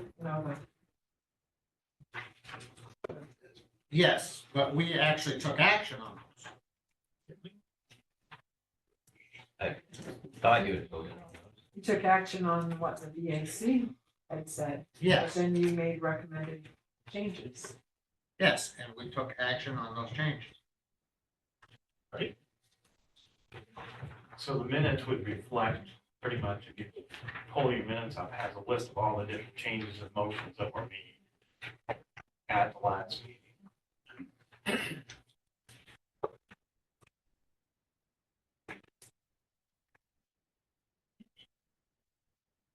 But there were some, especially with 11 and 24, there were some changes, I think, that were mentioned as we went down through them Yeah, this there past were, 2 weeks. there were increases in liability insurances in several departments. Yeah.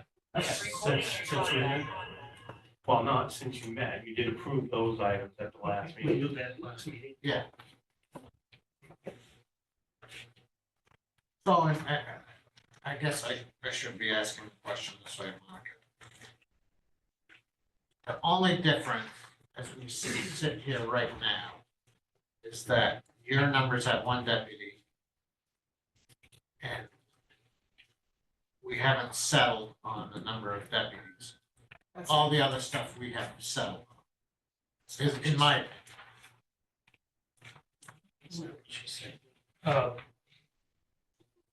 I'm not sure. I mean, that's a moment of question. I know that we've still got to go back and do something with the family medical leave. And that is all reflected in here That in is in a column called for commissioners review. Because those were Yeah, right, suggested but- changes at Right, but once. we need to vote on that, take action on that. That's right. Right, but I mean, so I don't know, do you think there's anything else that we need to go back and review besides besides the deputy? So the Department 11 cap stuff that we talked about, I Yeah. think is the other Well, issue.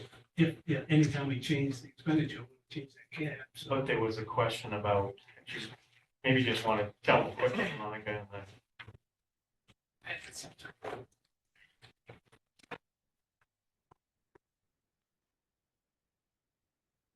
So Tim mentioned the cost of the true cost of the new contract for medical services for inmate health was $647,400.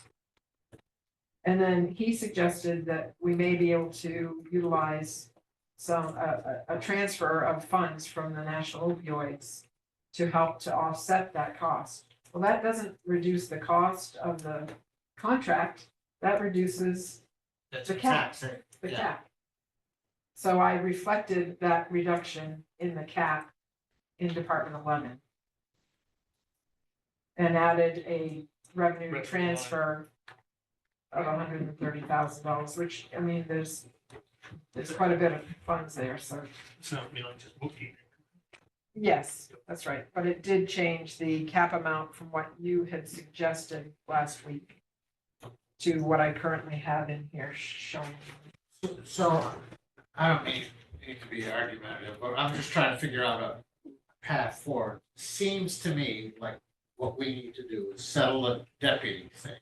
Right. And then we need to do the budget as a whole to incorporate these things that we don't know if we officially took action or not. Right? Does that get us there? You're getting there, yes. And then if that's a unanimous vote, then we don't. Then, because we're differing that, otherwise we'd have to go through, first of all, the budget needs to be unanimous no matter what, right? Is that correct? Any changes we make to the budget, to the BAC needs to be unanimous. But The changes? Yeah, the changes, but presumably if you all voted to approve the changes, then Last you time. made your final vote. Right. Which is presumed to be next meeting on the third. Yeah, yeah. You know, Okay. once we clean up anything that happens today, then you would, yeah, that you would unanimously vote at that time to basically. It doesn't have to be unanimous, saying. Well, the changes do, but Yeah, see, the changes to the final budget, when you do the motion for the final budget. So the vote can be held off until the next time, is that correct, Yeah, Michael? yeah, I mean, you have until December 15th to finalize. the I'm okay budget. with that then. no, so my point is this, that since we may, or we'd have to go through the minutes, we may or may not have done each individual change, because there's doubt there, right? You have doubt that we approved every single change.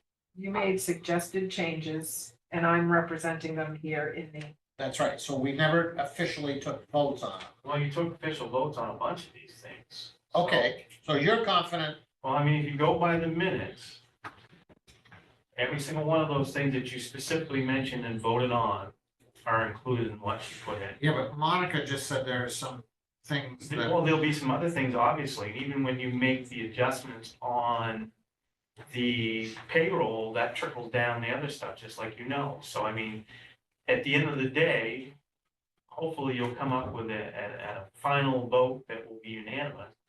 then it The all things move. whole thing, yeah, That's my that you point. want to propose, that's the final budget. that That's you're my point. submitting. That's exactly my point. But there are a couple of issues, and to add a third layer to what you said, based on the discussions earlier on the EOC operational and now the insurance needed for that site. You're gonna have to have that conversation today too, unless you wanna have a special meeting before December 15th to finalize it after the next meeting. So my plan of attack would be this. We settle the deputy thing. The other stuff is given. Okay?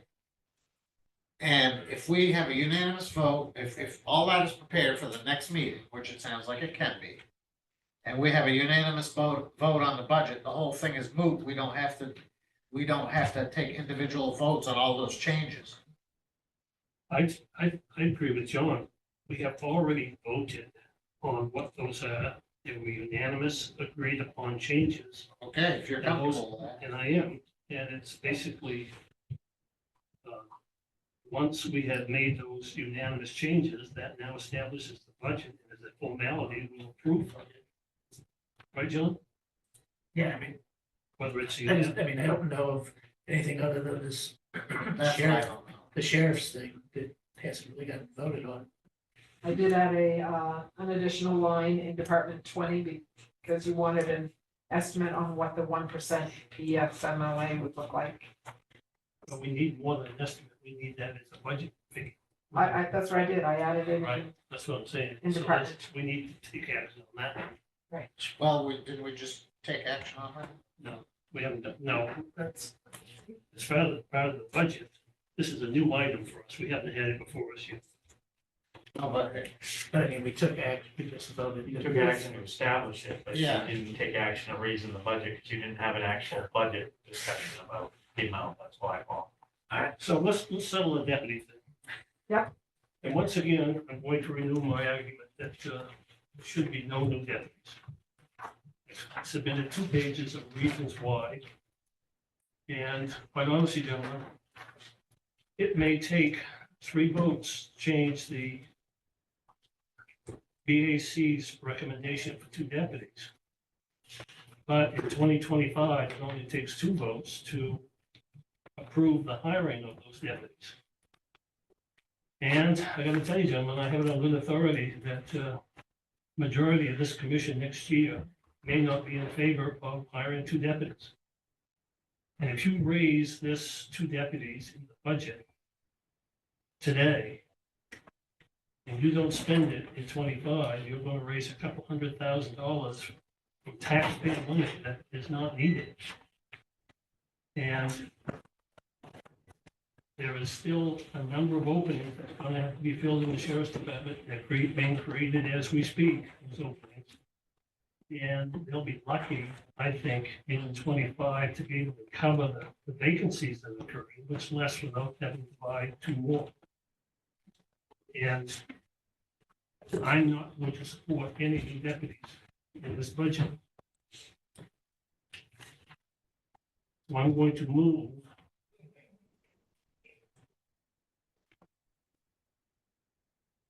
Well, before we have any motion, because this has to, well, I don't. Go ahead, go ahead. My reasoning is, I think this should be. And, I don't know what's gonna happen next year. I have not talked with my successor to see where he's gonna land on this, but it went through the BAC, there was, talk of, do we need extra deputy? I feel that we do. I think there's, problems in the rural communities with drug use and I don't know all the intricacies of the sheriff's department, nor do I really want to get that deep in the weeds, but I support the addition of deputies. I'm not sure, I like the proposal of one in January and one in beginning of July to soften the blow. Excuse me, I is see that what this written, is that what the 1,079,000 The represents? red is just one position. Yes, so that's what I was gonna touch on. is that, we do know the number for one year. John, last time you said you would support one. I don't know where you are today, but Yeah, we need to, one in January. yeah. I would like for us to, whatever we do has to be unanimous, because if it isn't, they get two deputies come January 1st, and really, that's beyond what they're asking for. Although that's what the BAC recommended. The only thing I was gonna touch on is obviously, not to beat a dead horse, we've obviously established from our position of why we think those positions are justified. Despite Commissioner Clark's statement about the vacant positions, I can tell you that we have 6 interviews lined up for positions tomorrow. I can tell you that there's also been as well in those interviews scheduled. In addition to that, as we've talked about, sending individuals to the academy, that way we don't have that initial large upfront cost for buyouts. One thing that allows us or helps our ability to do that without incurring a significant cost on the back end as far as overtime expenses and filling the shifts is the additional positions and our ability to effectively do that, so that there's not that backfill of scheduling. Once again, we would ask and request the one position in January and then the one in July. The number that I provided just a little bit ago, that 48,000 is the amount with fringe benefits and wages that would be in addition to support that one in July. We believe that that is what would be adequate moving forward. So the curveball, Bill, is, so you've spoken to my successor, and he feels that he wouldn't support. So when it came time to hire, he would not vote to hire. So the point you're making is that when it comes time to hire, it's not gonna happen. So therefore, why should the money be in the budget? That's the point you're making, I think. Correct. That's interesting. I mean, And it's unfortunate, I believe he was going to be on Zoom today, and prepared to address that issue, but he had an operation, he's going to have a follow-up, he's unavailable. But I can only tell you, and I told him, I said, I'm going to make reference to the meeting. He wasn't put off by that. I think he's willing to stand behind the fact that he's, at this point today, sitting here, he's not willing to approve any additional deputies in 25. So John, that one, sorry, the one thing I was going to say in response to that is, obviously we're aware of Commissioner Clark's standpoint.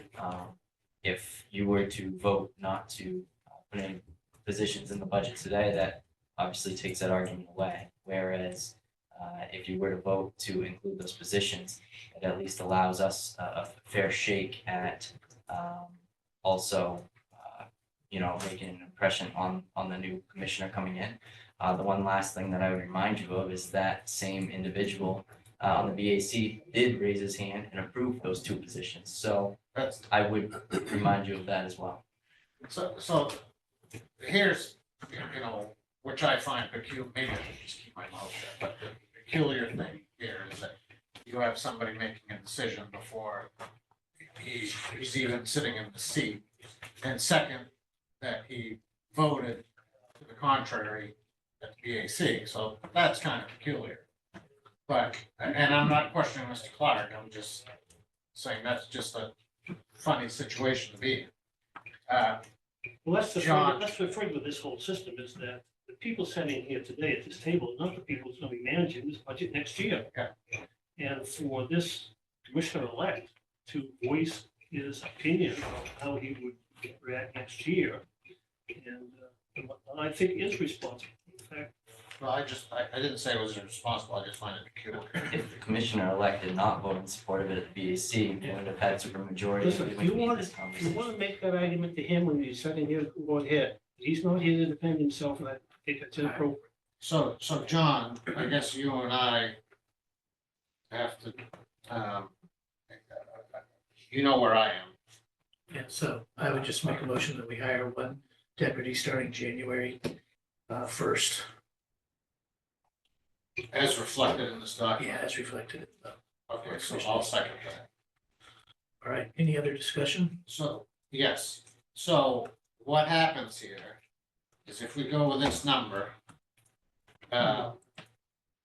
if this is not unanimous, then we're left with two. And if you put two in the budget. Two That's people, not what this proposal is. no, but if that ends up being two in the budget, those two don't get hired, you've raised $200,000 of taxpayer money that you had a pretty good idea wasn't gonna be used.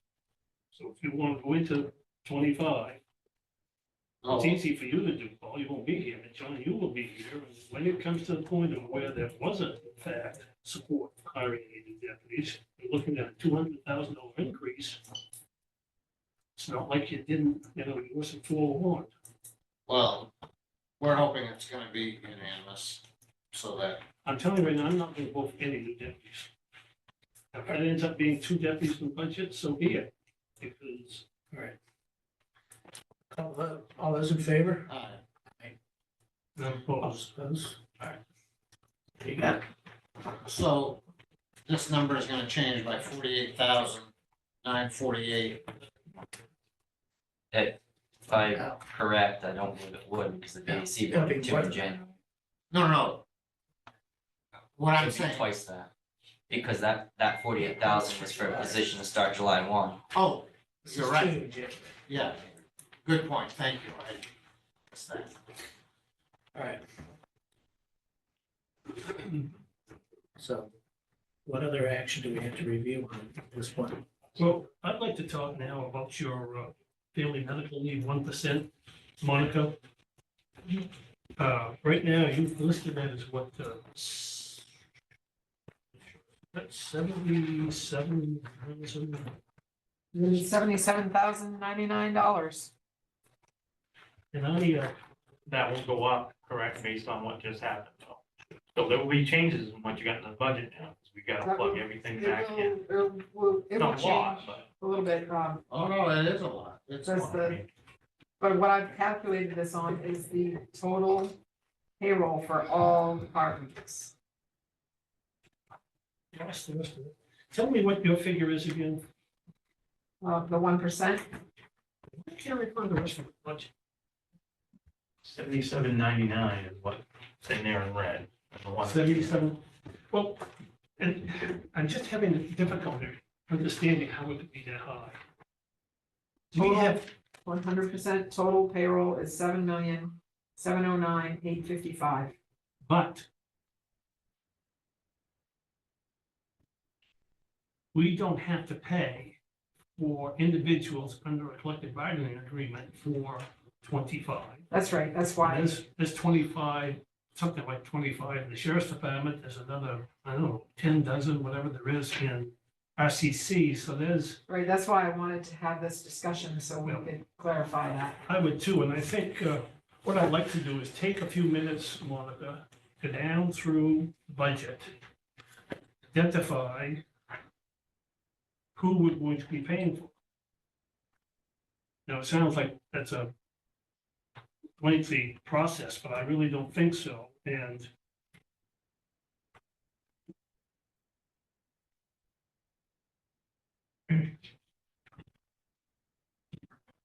So it's just people under the labor contract, correct? that You might pay So for. I would have to take out the sheriff's department, all the sheriff, 10, 12, 13, 46, and Yeah, the that's, RCC. Except for like sheriff, you'd have to include it, right? Because he's not. well, it's not just, it's at least 3 departments. Well, I mean, again, some of that gets back to, because the jail one will be done at. the Oh, end that's of the true. day, So, I mean, I may not have it right, ratified by then, but. well, this is my estimate of what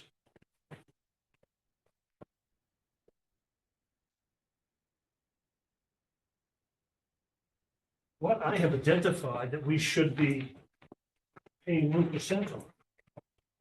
I thought maybe we could simply go down through our budget, verify these numbers, and come to an agreement as to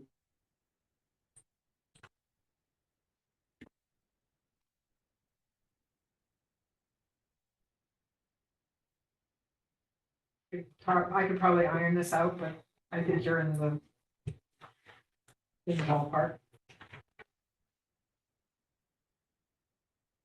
So Bill, you're saying that, well, off the payroll that is gonna be subject to this, it's 4,235,000. But accept the fact that that doesn't look like, unless I'm missing it, doesn't include the other fund. So like the Right. airport payroll. Right. yeah, but the airport payrolls, 1% should come out of the airport budget, not out of our budget. Well, and that's just the question. That's part of this That's right, overall that's discussion. what the discussion's all But about. I mean, I don't want that to be overlooked or forgotten, because then you're not gonna have Right, money to pay for it. With the airport, I included as part of the total Yeah. payroll of 288,000. We've got to come up with a figure. Can I give you this? That is what we have there on an Excel document. What I'd like to do is simply go down through each department, identify which ones we're going to assess the 1% on.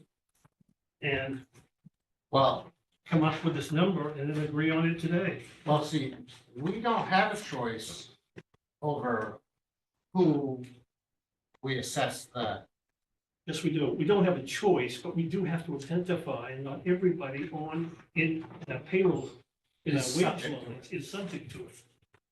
And so if we could simply go down through and identify and make sure that we all agree that this is who we're going to have 1% paid on. Can we do that, John? I mean, isn't it just as simple as they're either union or not, or if they're part of the, you know, like if it's part of the sheriff's department, they're not part of the. I'm just afraid of missing somebody, that's all. That's why I was. That's why I'd like to get it through right now, so we can all collectively say, you know, we're gonna miss somebody, soon, who's out of us, we're gonna be able to catch it. And instead of using your computer, I'd rather go through the budget pages and compare to your spreadsheet. Yeah, you wanna get that off your desk? 81, it looks like you're right on with EMA 81,204. The deputy 54,061 and the part-time 23,257. There is a question of whether part-timers are assessed. I'm not sure. Yeah, they are.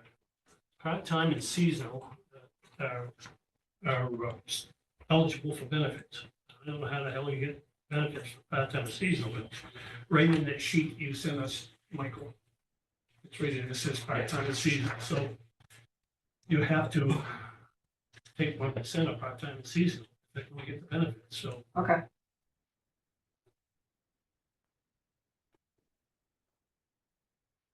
Gut feeling from our benefits. I mean, they wrote that memo, but is this really gonna happen? They believe so. Well, the problem is if it doesn't, if it fails, just like the elderly, I mean, the elderly tax-free, property tax-free that failed, you won't know for 2 or 3 years. Because they're gonna spend all of 25 simply collecting. They're not even gonna be dispersing anything for 26. And so you don't even know if the funding supports the benefit. And they won't know that till probably well into 27. And it's possible that new law could get changed with the new thing coming in too, with the legislature. So, I mean, there's probably gonna be, even if it continues, more tinkering with the actual rule. So, again, there's probably gonna even be more changes regardless.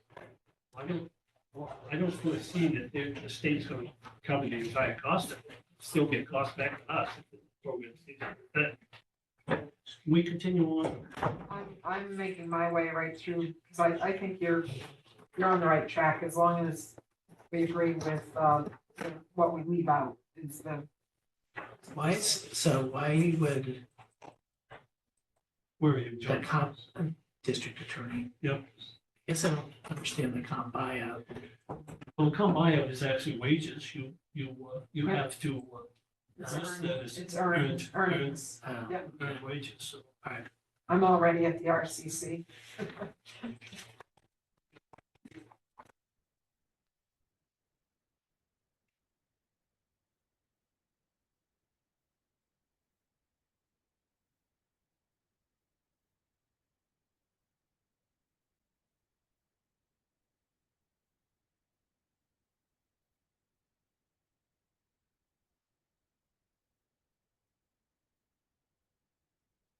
Almost read Probate, I'm down to probate and it's not quite matching up. the numbers. Oh, wait.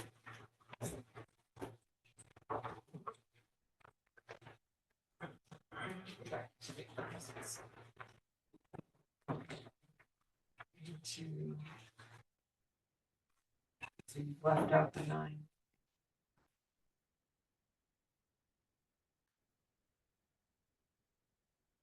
Find an error. No.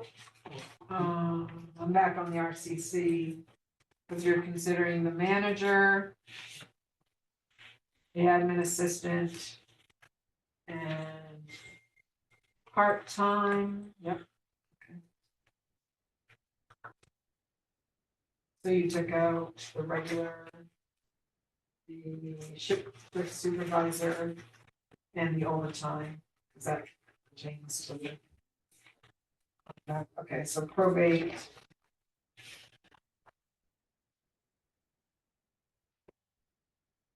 Probate, yeah.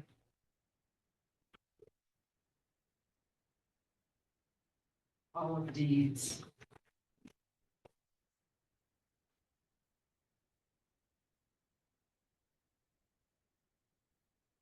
Um, 10. So 10 is gonna shift a little, although if you took out all the. 3, 2. 10 is not going to change based upon that vote. No, that's right. Those numbers will still remain the same. And admin assistant is part of the union. In the sheriff. Yep. Yes.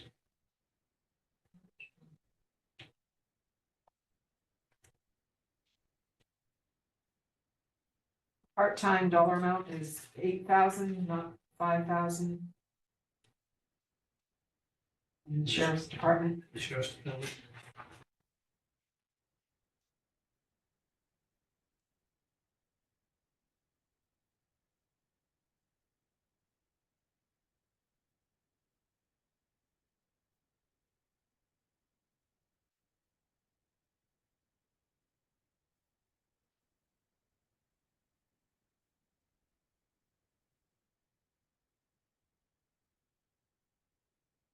While you're doing this, I've been trying to figure out, The amount for the assistant jail administrator bill is, I'll let you make the changes, is 83,279.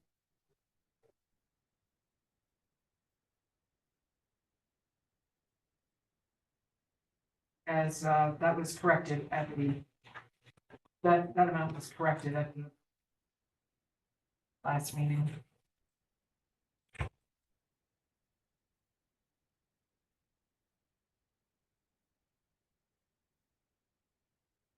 Tell me again, Oh, I see, you have, why these don't, the jail doesn't line up well. If you notice, I mean, there's a staff, there's no hierarchy to the order. well, the admin assistant is 69,120. The assistant jail administrator is 83,279. Jail administrator is 96,348. Okay, let's try it again. Assistant jail administrator is what, 83,279. Okay, and the administrative assistant, You have okay, that's 69,120. okay, The jail administrator is 96,348. okay, Part-time, that should be okay, should 72. 72,500. Yeah. Now, the correctional officers, so you do have them in there. Because we're going to try to include include that as an assessment in the upcoming.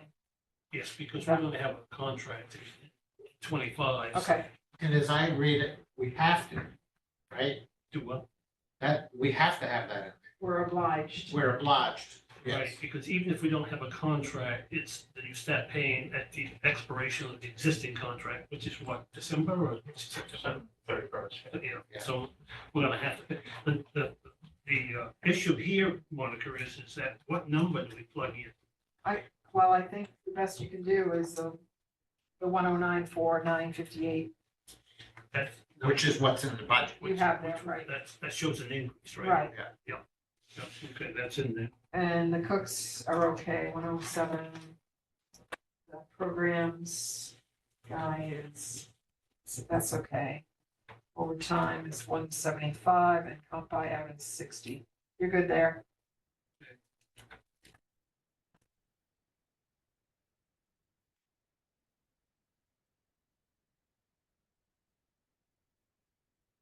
$14. IT is more, 9505 is okay for the IT director, Mhm. but the cyber, I assume you mean Banyan, Yes, it's closer to 100. well, we approved a contract for 200 and, I don't know, so I took 1/3 of that, 3-year contract. I didn't know what he was getting. Yeah, one, it includes all payroll. It includes all the payroll costs, but one full year of Banyan is 90,000, and that includes payroll costs. So we can't use that number. So you're a little low, maybe. Well, what would his gross pay, not his gross pay, what would his gross cost be at 71,600 if we included deductions and insurance? Yeah, you're probably close. I don't have that in front of Well, me. I don't remember how we divvied up that 3-year contract. Did we pay him the same rate every year? You No, remember? he gets the raises like everybody else does, whatever. So he gets a, So how are we paying the difference in his? All I know is I went back and looked and we approved whatever 3 times that amount is right there for Banyan for a 3-year contract right, and paid for it out of ARPA. right. But how did we decide to pay? But the first year, we didn't pay a full year's worth. Oh, so there's a balance in there. Right, because the first year in 2022, we only had somebody in that position from like I have no idea what his, September. what his, The one full year of Banyan is 90,758. but is that with benefits? Yes, Well, we don't tax So- benefits though. no, that's right. So So- if you, Would you think it's closer to 75? maybe, sorry, I just don't have stuff. It's at maybe 80, let's say. 80,000? Okay.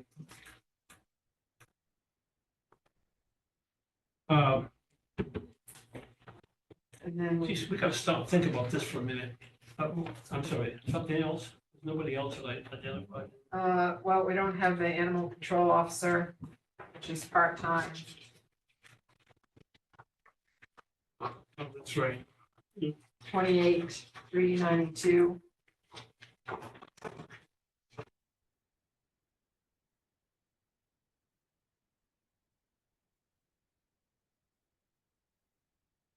Is that 35.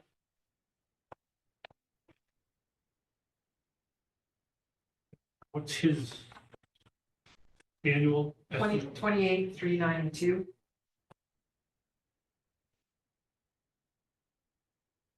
If we are including in the budget, drug task force, we need to assess, but they would be they'd be under contract, right? So I put there. So there were only 4 or 5 changes to your, Well, what about town contracts though?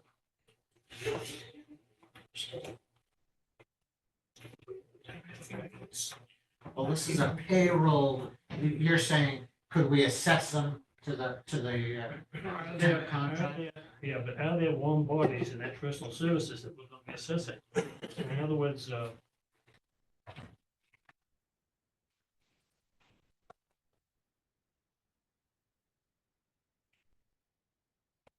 and there are a raft of them in there that's gotta be added to this list. but they would all be under the sheriff's contract, right? No, Town- people being paid out of Department 12, not being paid out of Department 10. No, but they're still under the sheriff's contract. For collect, Oh, I'm sorry. for collective, Maybe that's why I did this. Although part-time, security part-time for 7,000 is gonna be included.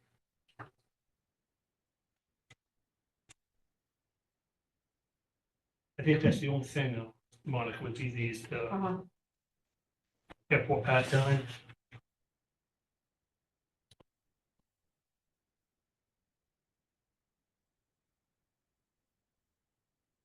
Department 13, I don't know if the admin assistant is, I think she also is. couldn't our payroll company give you this number? Because it's gonna, they're the ones who, Yes, we just haven't gotten there yet. yeah, So we would have to provide them with the information Right. that gets plugged into them. oh, that's true, So which is basically what we're doing. right now, yeah. So I'm gonna throw forth, I'm gonna throw,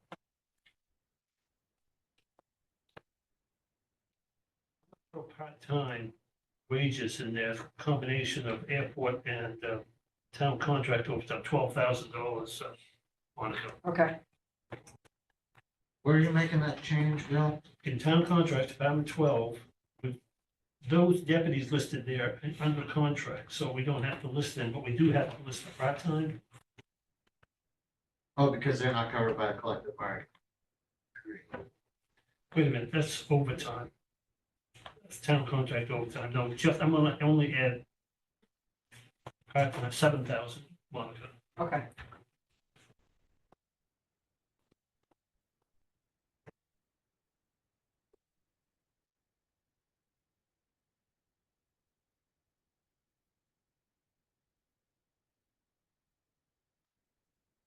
Mary is on, And I I'm don't- asking Mary about Mary Ann Allen in 13.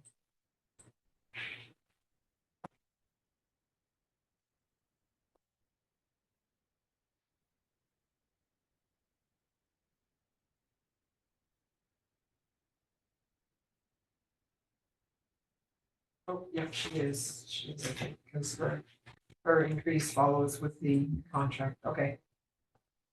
So in Department 13, the wages there would all be under contract.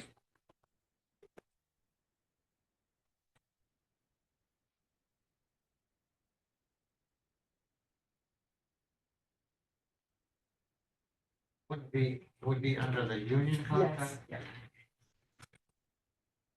yeah.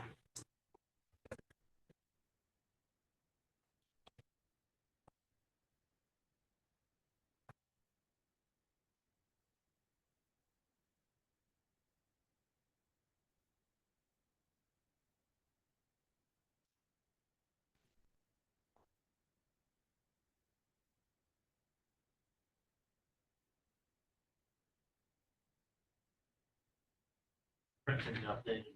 Do you want a copy? Yeah. Yes, please. If you want a copy. And the reason, Bill, is I'm trying to figure out just roughly today what that, Yep, please, yeah.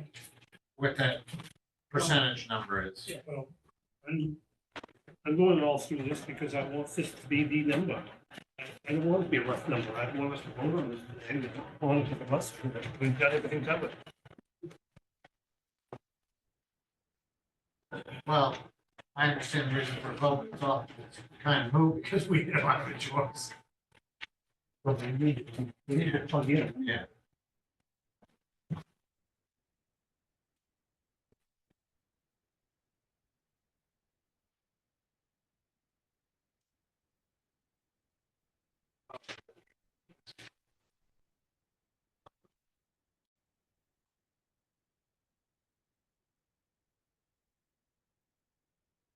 Oh, as we look at Department, what is it, 35? Oh, So basically, wow, it only went up. what's the health department number? 20. 20?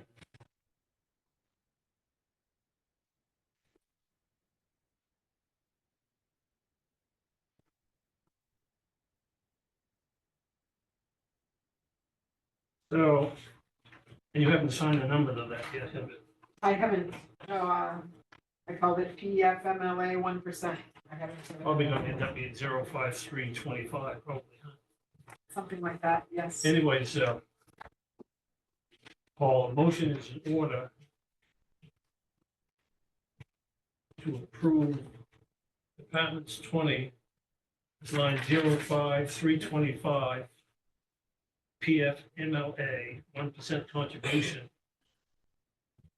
That number you have, 42,976. Second. All those in favor? Aye. Aye. Aye. Well, you guessed it. No, nice.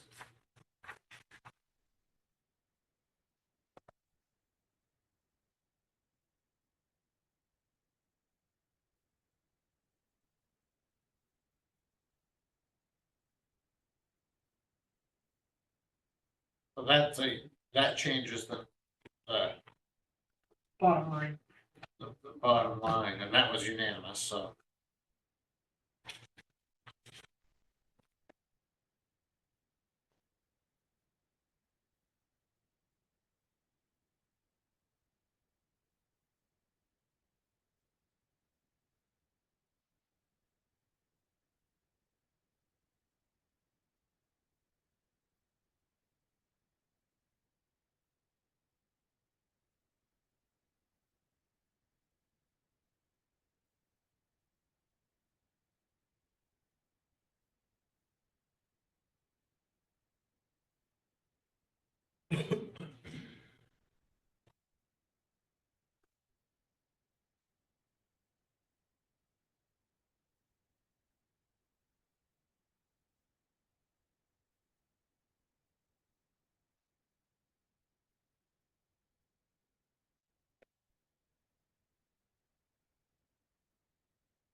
Monica, this front page, just try to figure out where we are. This isn't a simple spreadsheet that somebody's got, right? Because they gotta put back in all the. Yeah, because the all of this hydrants, feeds that. all the other stuff needs to get. That's why put into it, so, I don't sit here and recalculate. Yeah. I'm sorry, but all that. No, I'm just trying to get a gut feeling of where we are. I think we're around Well- 16%. So um, again, the other thing is we still have two other components here that we need to address here before you leave. So, Yes. which means whatever you're estimating is the. Okay. My point. Although partial 11 cap in theory will go down if you approve what's proposed. If you do nothing, it'll be what it is right now. But if you agree to allow for the transfer of that amount from the opioid and to offset it, then the jail cap amount you need to raise will go down by whatever that amount is. Yeah. So that'll actually reduce it, but then in theory, I think we got some other expenses here that are supposed to be now, I guess.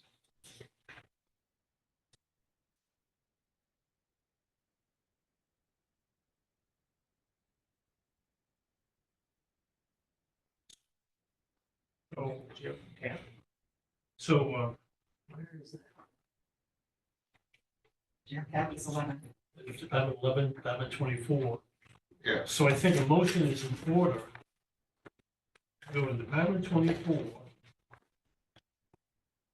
Once again, to a line that's been yet unnumbered, but it looks to me like it might be 24,553. Do you think, Monica, that sound reasonable?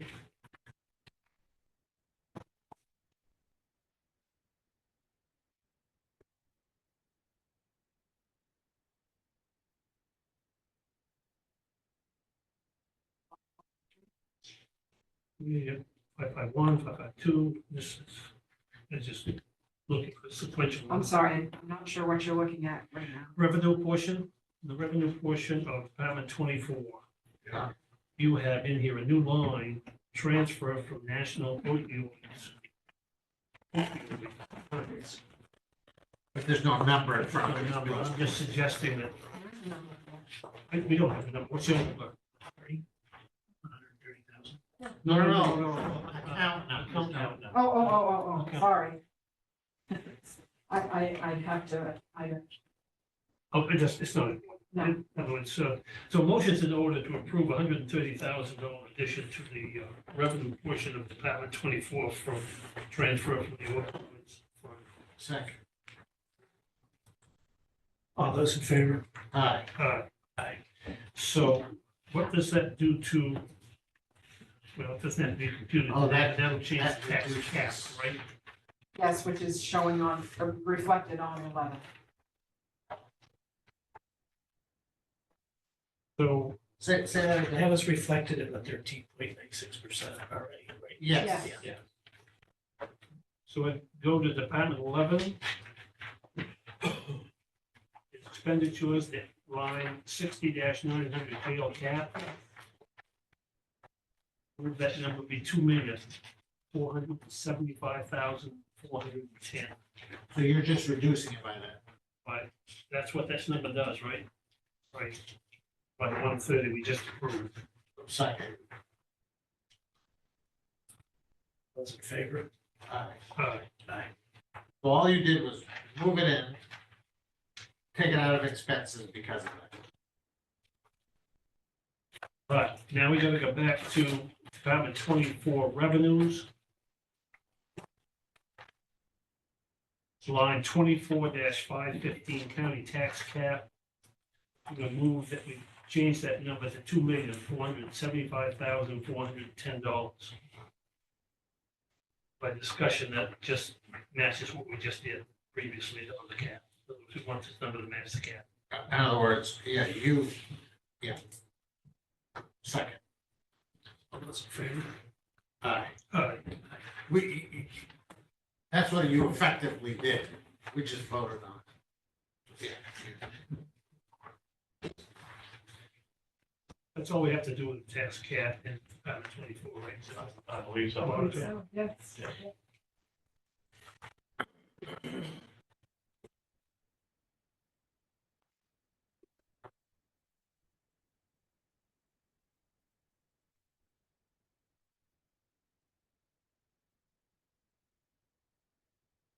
It's everything under C that we need to address, right? Well, so the question becomes now, what are you gonna do about operating expenses for 2025 over our EOC Hancock site? So it hasn't been calculated in the budget right now because there was an assumption we weren't gonna have any costs there, but if you're gonna be power,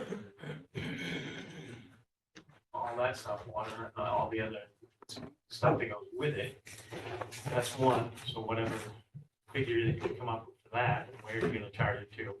And then as well, the insurance associated with that, which I don't have definitive figure. In 2 weeks, I probably could get a rough idea from Malcolm talking to him, because I've gotta send him all the stuff ASAP. That's the route that you wanna go, so. But, I mean, I'd be throwing out a number, basically, at this point. And I'd like to suggest that we don't increase any of our accounts to cover those costs, that we push them to maintenance. And if there needs to be an adjustment, at some point, do we take it out of CBA? We don't know what those costs are, we don't know how much of that. Depending on how much work we get done, it could be significant, it could be incidental. So I'm just suggesting that, we don't assess a number to the budget and raise that through taxation. We basically wait, see what that number is, and cover it with CBA for the first year. So is part, just I'm asking the question, so I want to make sure I understand. Are you taking that into consideration of possibly having that be the match as well? That would go towards Andrew's portion? No, I would, All right, so you don't want to go down that road at all, okay? And the reason I don't like touching CBA because of the match is that we may not have to meet that match until 26. Okay. So, and by that time, we'll have raised additional CBA funds. So we'll have, Dennis, you understand my suggestion? I do. So what we're gonna do is, my suggestion was simply increase your expenditures without the revenue to cover it. At some point, we'll identify if there needs to be a rescue there and tap into CBA to do that. And you're okay with that? Sure. Well, that's an if, because we don't. That's right. So we're talking about the insurance on the property and utilities. Operating costs. So operating costs, and that's my question I'd add too, does that include the insurance as well? But is that getting charged back to facility maintenance as well? That's my belief, because there's going to be others. We're going to have plowing, for example. Depending on how much work we're doing there this winter, it could be other costs, that, you know, cleaning costs, for example. I don't, but right now, because we have no idea what we're facing for operational costs, we just charge it all to maintenance and have that identified separately. So we can see how much we need to rescue Dennis's account at the end. I think you should at least try to get a dollar amount on insurance, because it seems like we'd be able to get that. Might be able to get at least an idea of what the insurance costs would be for the year. And then add that to the budget? Yeah. Don't take it out of CBA? Yeah, because I'm just worried that CBA is getting, Because I'm not sure should get why, tapped a little bit more than it should. other than like utilities and plowing, I'm not sure why costs would be added to Department 6 and not be added to EMA. But that's what, Again, we gotta remember that EMA is only a small portion of what's out there. I know, but for the grant side of it, shouldn't we put as much as we can on there? Yeah, but you can't, I think that's your operational, you point. can't take operational out of this grant money. It's only construction. She's talking about charging it to the EMA budget and he isn't gonna occupy that building in 25. Even though the log cabin is his to occupy, he's not gonna occupy it. That's gonna be a staging area for construction. He doesn't anticipate occupying that in 26. So, I mean, it's not even, his EOC will be completed in 25. So really, nothing is EMA out there okay. operational until 26 at the earliest. Isn't EMA, doesn't it make sense to show expenses on the EMA side because of not the grant for the EOC, but for his funding grant? There is an amount set aside, and it's become a stable amount by Augusta, which is 1/2 of his budget. That number stays the same no matter what. Yeah, 1/2 of his budget, but as his budget goes up, He used to get 1/2, and now it's less than half, what is it, 45% or something like that. yeah, but it's based on a percentage, not an amount, right? No, That's no, what the my amount question is. he gets from Augusta or whatnot, has been stable now for a couple of years. It's a fixed amount, it's not a Right. percentage, okay. Right. And I think he's told us at one time how that was computed, but it got done once, and from now on, that's the number. And I think that's going down. Yeah, the numbers, his note from the beginning of this process was that the numbers are going down nationally by 10%.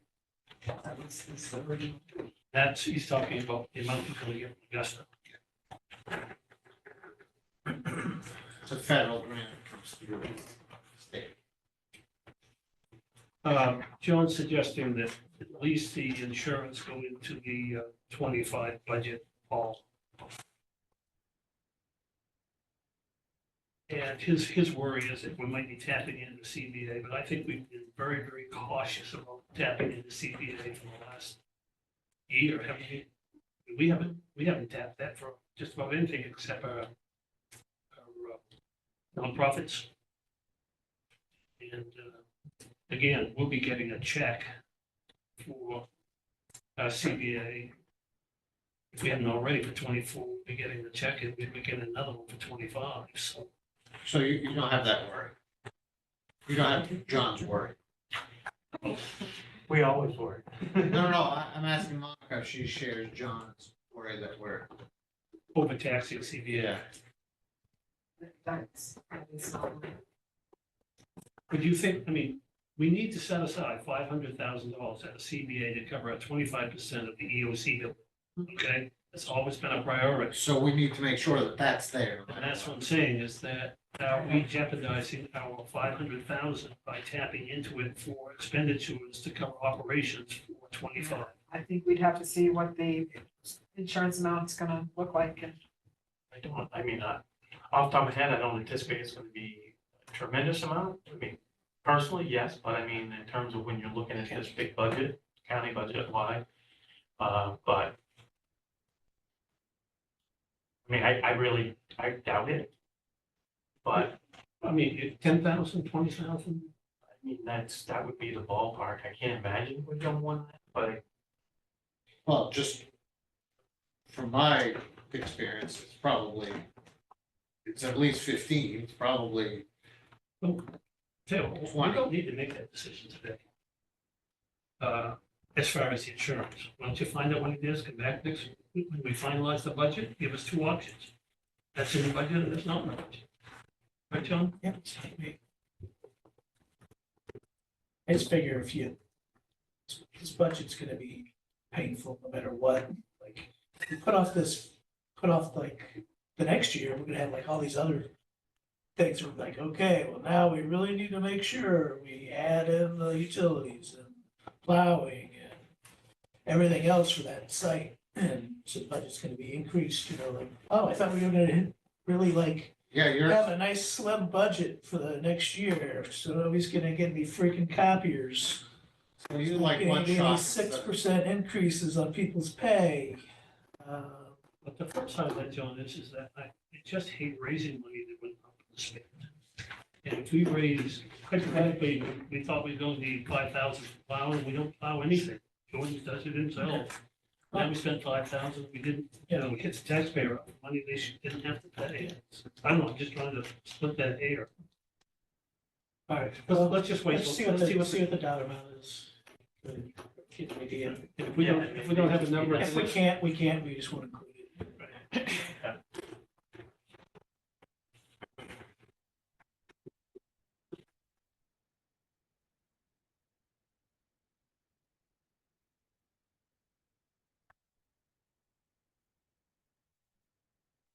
So I think we're gonna see. Yeah. All right. Okay, now D, you sent a memo. Do we have a copy of that memo? In this book? I thought we included it. But I don't see it. give me one. Pardon? So she can make you a copy. I'm talking about the supplemental for diaries. Yes, I'm talking about item. It's the last page. It should be the last page. Commissioners. This one.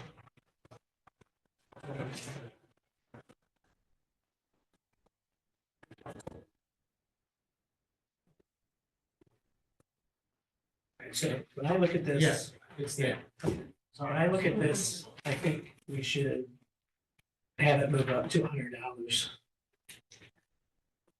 Well, this year. You're thinking of exact, and then the next year, $125. So spread it out, you're still gonna be under, you know, well, my proposal, I hadn't looked at 2 years, I looked at 1 year. Because I'm trying to avoid that shock factor. My proposal, I agree with you, but I was gonna say go up to 125 this year, but just so that, you know, the next increase to get wouldn't be as bad, but, and that's still way under where we are. Or I should say, that's way under what the county's expenses. It's growing slower than the county's expenses are. you got an opinion on it? I'm a retiree. Yeah. I think I have a conflict of interest. But, this benefit is no longer available, correct? It's only for the 8 retirees That's what I mean. that currently New qualify. employees are not getting it. That's right. So the longer this goes, the fewer that's gonna be growing. So this becomes more every year, perhaps, a non-issue of how much we're paying, how much we're getting, and so on. So I mean, It's not insignificant. But you're saying it's gonna be less than insignificant. well, I'm just saying, this isn't like this is a It's not reoccurring. expanding. Right, it's not expanding, it's decreasing. And it's gonna be decreasing as we lose retirees. So, you're, do you have objection? Do you think going up to 125 is too much, John? Yeah, I think that's too much of a shock to people. That's a huge increase. Okay, so you'd like to We're see still it. talking about $25, it's still pretty good. Yeah. increase. Okay, so I'm gonna change this to agree with you. I'm gonna move to set the retiree health insurance contribution for 2025 at $100 a month. Excuse me, at $100 each. Seconded, And Bill, you're not voting on this? No, this is Okay. really a conflict, I'm a Yeah. retiree, Yeah. and I'd like to be listed as did not vote conflict of interest. all right, all those in favor? Aye. Aye. All right, So the next item, you had left it blank at how many cents a mile? You didn't So- really make a, I mean, I know what's coming out this, or December, at some point, the IRS is gonna announce it, but they haven't yet. that was my question. Yeah, so, I mean, right now, we're at 67, I know you increased last year, correspond. No, the guesstimates, crystal ballers are saying that they still think it may go up to 68 or 69 because of inflation and gas prices, but yet now arguably that might be going back the other way, so who knows, I guess. So the question is, do you keep it at what you know at this point, or do we plug in a number and that's what becomes the number? So my question is this, the first motion, or the first part is for budgetary reasons. Not what we're Well- going to charge, right? Technically, no, because the budgetary revenue is gonna be what, I mean, we're gonna get reimbursed, obviously, from that anyway, from the municipalities, and in theory, we don't pay for mileage unless that vehicle breaks down and he has to use his own, so it won't be in it. So my question is this.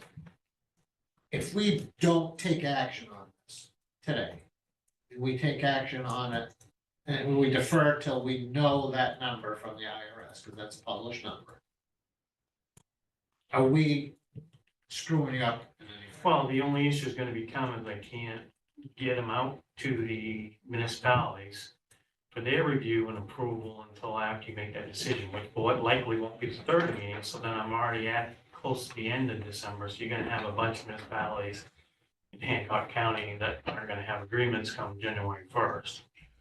They're only gonna have Oh, because that number is specified. in the I'd support just So keeping it's- it the same. specified in the agreement, yeah. So that's where this becomes kind of a, Well, Michael, would it be difficult if we try to increase the mileage as they expire? specific, you elaborate to each contract? Well, each one's gonna expire on December 31st, so that Oh, they was- all do? Yeah, that was the issue. Oh. So we base it on a year, and then you prorate that fee, annual fee based upon how many months they're in If it. that's the case, John, I said we just knock it right up to 70 cents, get it over. Well, so last year, I vaguely remember we had this discussion. And what we did is we assigned the current number, like what it is today. Is that what we did? I mean, I believe we were down below that, if I recall. We had assigned up to what had been increased, because there was like a half-year increase, that's why it worked out well that, if I recall correctly. Because the inflation had driven prices up so much that they had made a mid-year adjustment, if I recall. Are we talking about just the mileage rate? So basically, the mileage rate that the municipalities reimburse us for the mileage at the ACO. This is not the mileage rate we're gonna set for 25? No, No, just no, the the ACO. end of the year stuff, this is completely separate from that. This is just for the ACO contract. What we tried, Agreement. Wouldn't we want that to mirror what we did for 25? yes. So wouldn't it be prudent to decide today what 25's rate's gonna be? Well, Because if just we to- decided today to leave it at 67, and then we decided January to raise it to 70, you've got ACO contracts, 3 cents behind the John's counties. looking it up. It's just, I mean, it's the same thing, it hasn't been released, I looked it up this morning, it hasn't been released. You can look at different sites, it'll give you predictors, but again, whether or not that's I where. mean, that's a good guide, but we're not tied to it. Just, Yeah, the only thing is usually you go with a rate It's published. that's published, and it seems to be a reliable, justifiable fallback, but. I mean, it's. again, what do your we do call. if we decide today to stay at 67 because we don't have enough number? By the time we set the rate for 25, we find out it is 69. Now we have a county rate, mileage rate different from the ACO. If that doesn't bother you, I guess let's do it. Well, we're guessing no matter what. We're guessing no matter what. Yeah, So today, that number is 67 cents a month. we can guess it. We just don't have the accurate figures. Yeah, right. So I'm guessing 70 cents for everyone.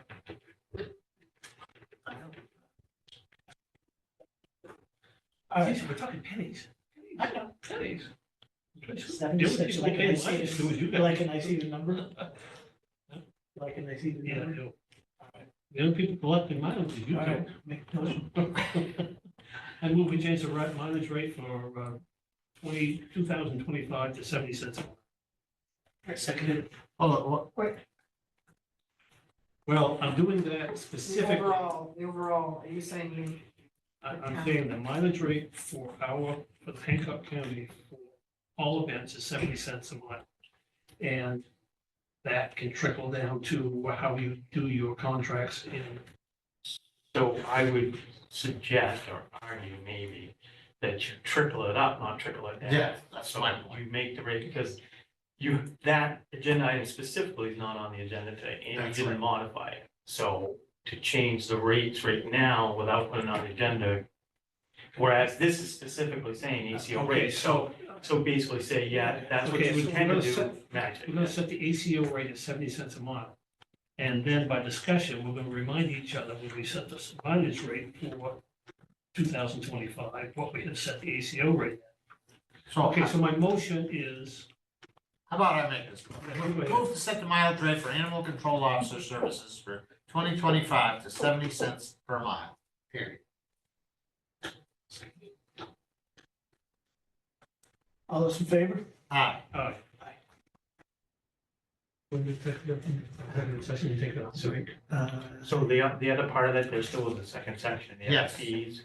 Yeah, Is the $2,500 amount still what you want to keep in there? What's your recommendation? Well, I mean, I don't think it should go up at this point. I agree, because as we went through this fund, you know, when we got to that in the budget, it seemed to make sense. Well, and we potentially, and I'm just saying potentially, I have 3 different communities I'm talking with right now about joining. In addition, so our numbers are apparently going up, not going down. Yeah. So if anything, I mean, yeah, I would say if you're gonna do anything, you lower it maybe, but not certainly up it. Well, You don't put charcoal briquettes on, so you don't bust you up. well. I think that keeping it constant, again, this is pretty new. And we told the municipalities that, I mean, we're trying to feel it out for the first 2 or 3 years at least to get some numbers in there, and then we could maybe sit back down and have conversations with everybody to see if we needed to adjust anything. So it sounds like we need to take action, even if it's to keep it the same. Okay, Well, no, I mean, I think. well, how about we do, just so that. whatever works for you. Yeah. Move to set the annual fee for regional animal control officer services for 2025 to $2,500. Second. All those in favor? Aye. Aye. That, Thank you. keep, I guess there's nothing wrong with making this an annual event, just. No, I think it's a good practice because I guess it doesn't matter, but I think it's good practice because I'm it curious. makes you review it. I'm curious that having this program in place, I wonder if it's making it easier for the town's ACO officers to say, that's it, this is all I need, I'm out of here. I don't see a lot of interest to start with. Well, I will say that we're now looking at one that left, that's looking to try to come back, so Try to connect to the town. to the To that- regional program. To this program. So we had a town that left, now a year later wants to come back. So, Well, there's a resubscription fee, so remember that. All right, you ready for a motion? Go ahead. Yeah. Next item, okay, yes. I'm gonna move to go in executive session as permitted by 1 MRSA section 405(6)(c) for discussion or consideration of a condition, acquisition, or use of real or personal property, permanently attached to real property, or interest therein, or disposition of publicly held property or economic development, since premature disclosure of the information would prejudice the competitive or bargaining position of the county, and also pursuant to 1 MRSA section 405(6)(e), consultation between the commission and its attorney concerning legal rights and responsibilities of the commission. Second the motion. All those in favor? Aye. Aye. We're talking about the acquisition of that Hancock property. Right.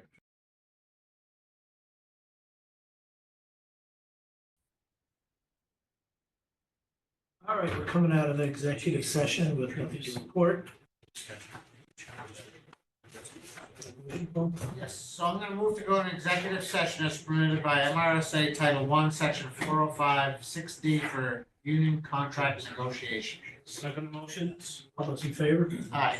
Aye.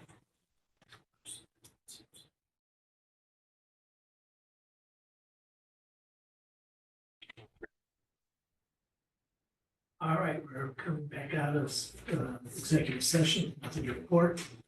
County Administrator's Office comments.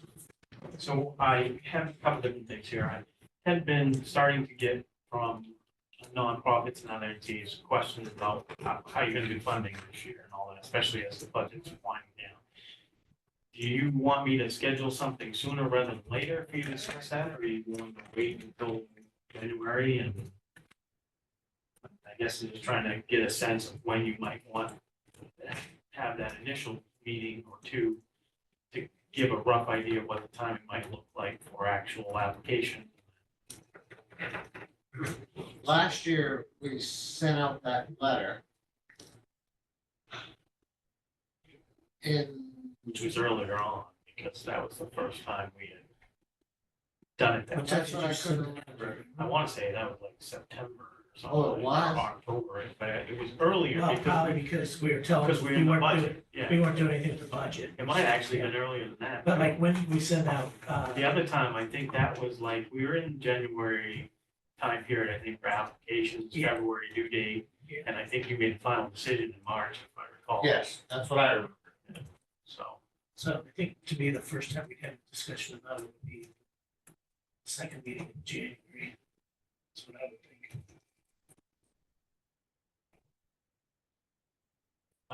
And then the next item, over the past week or so, through various discussions, I recalled that we not intentionally, but just haven't done my evaluation for this year.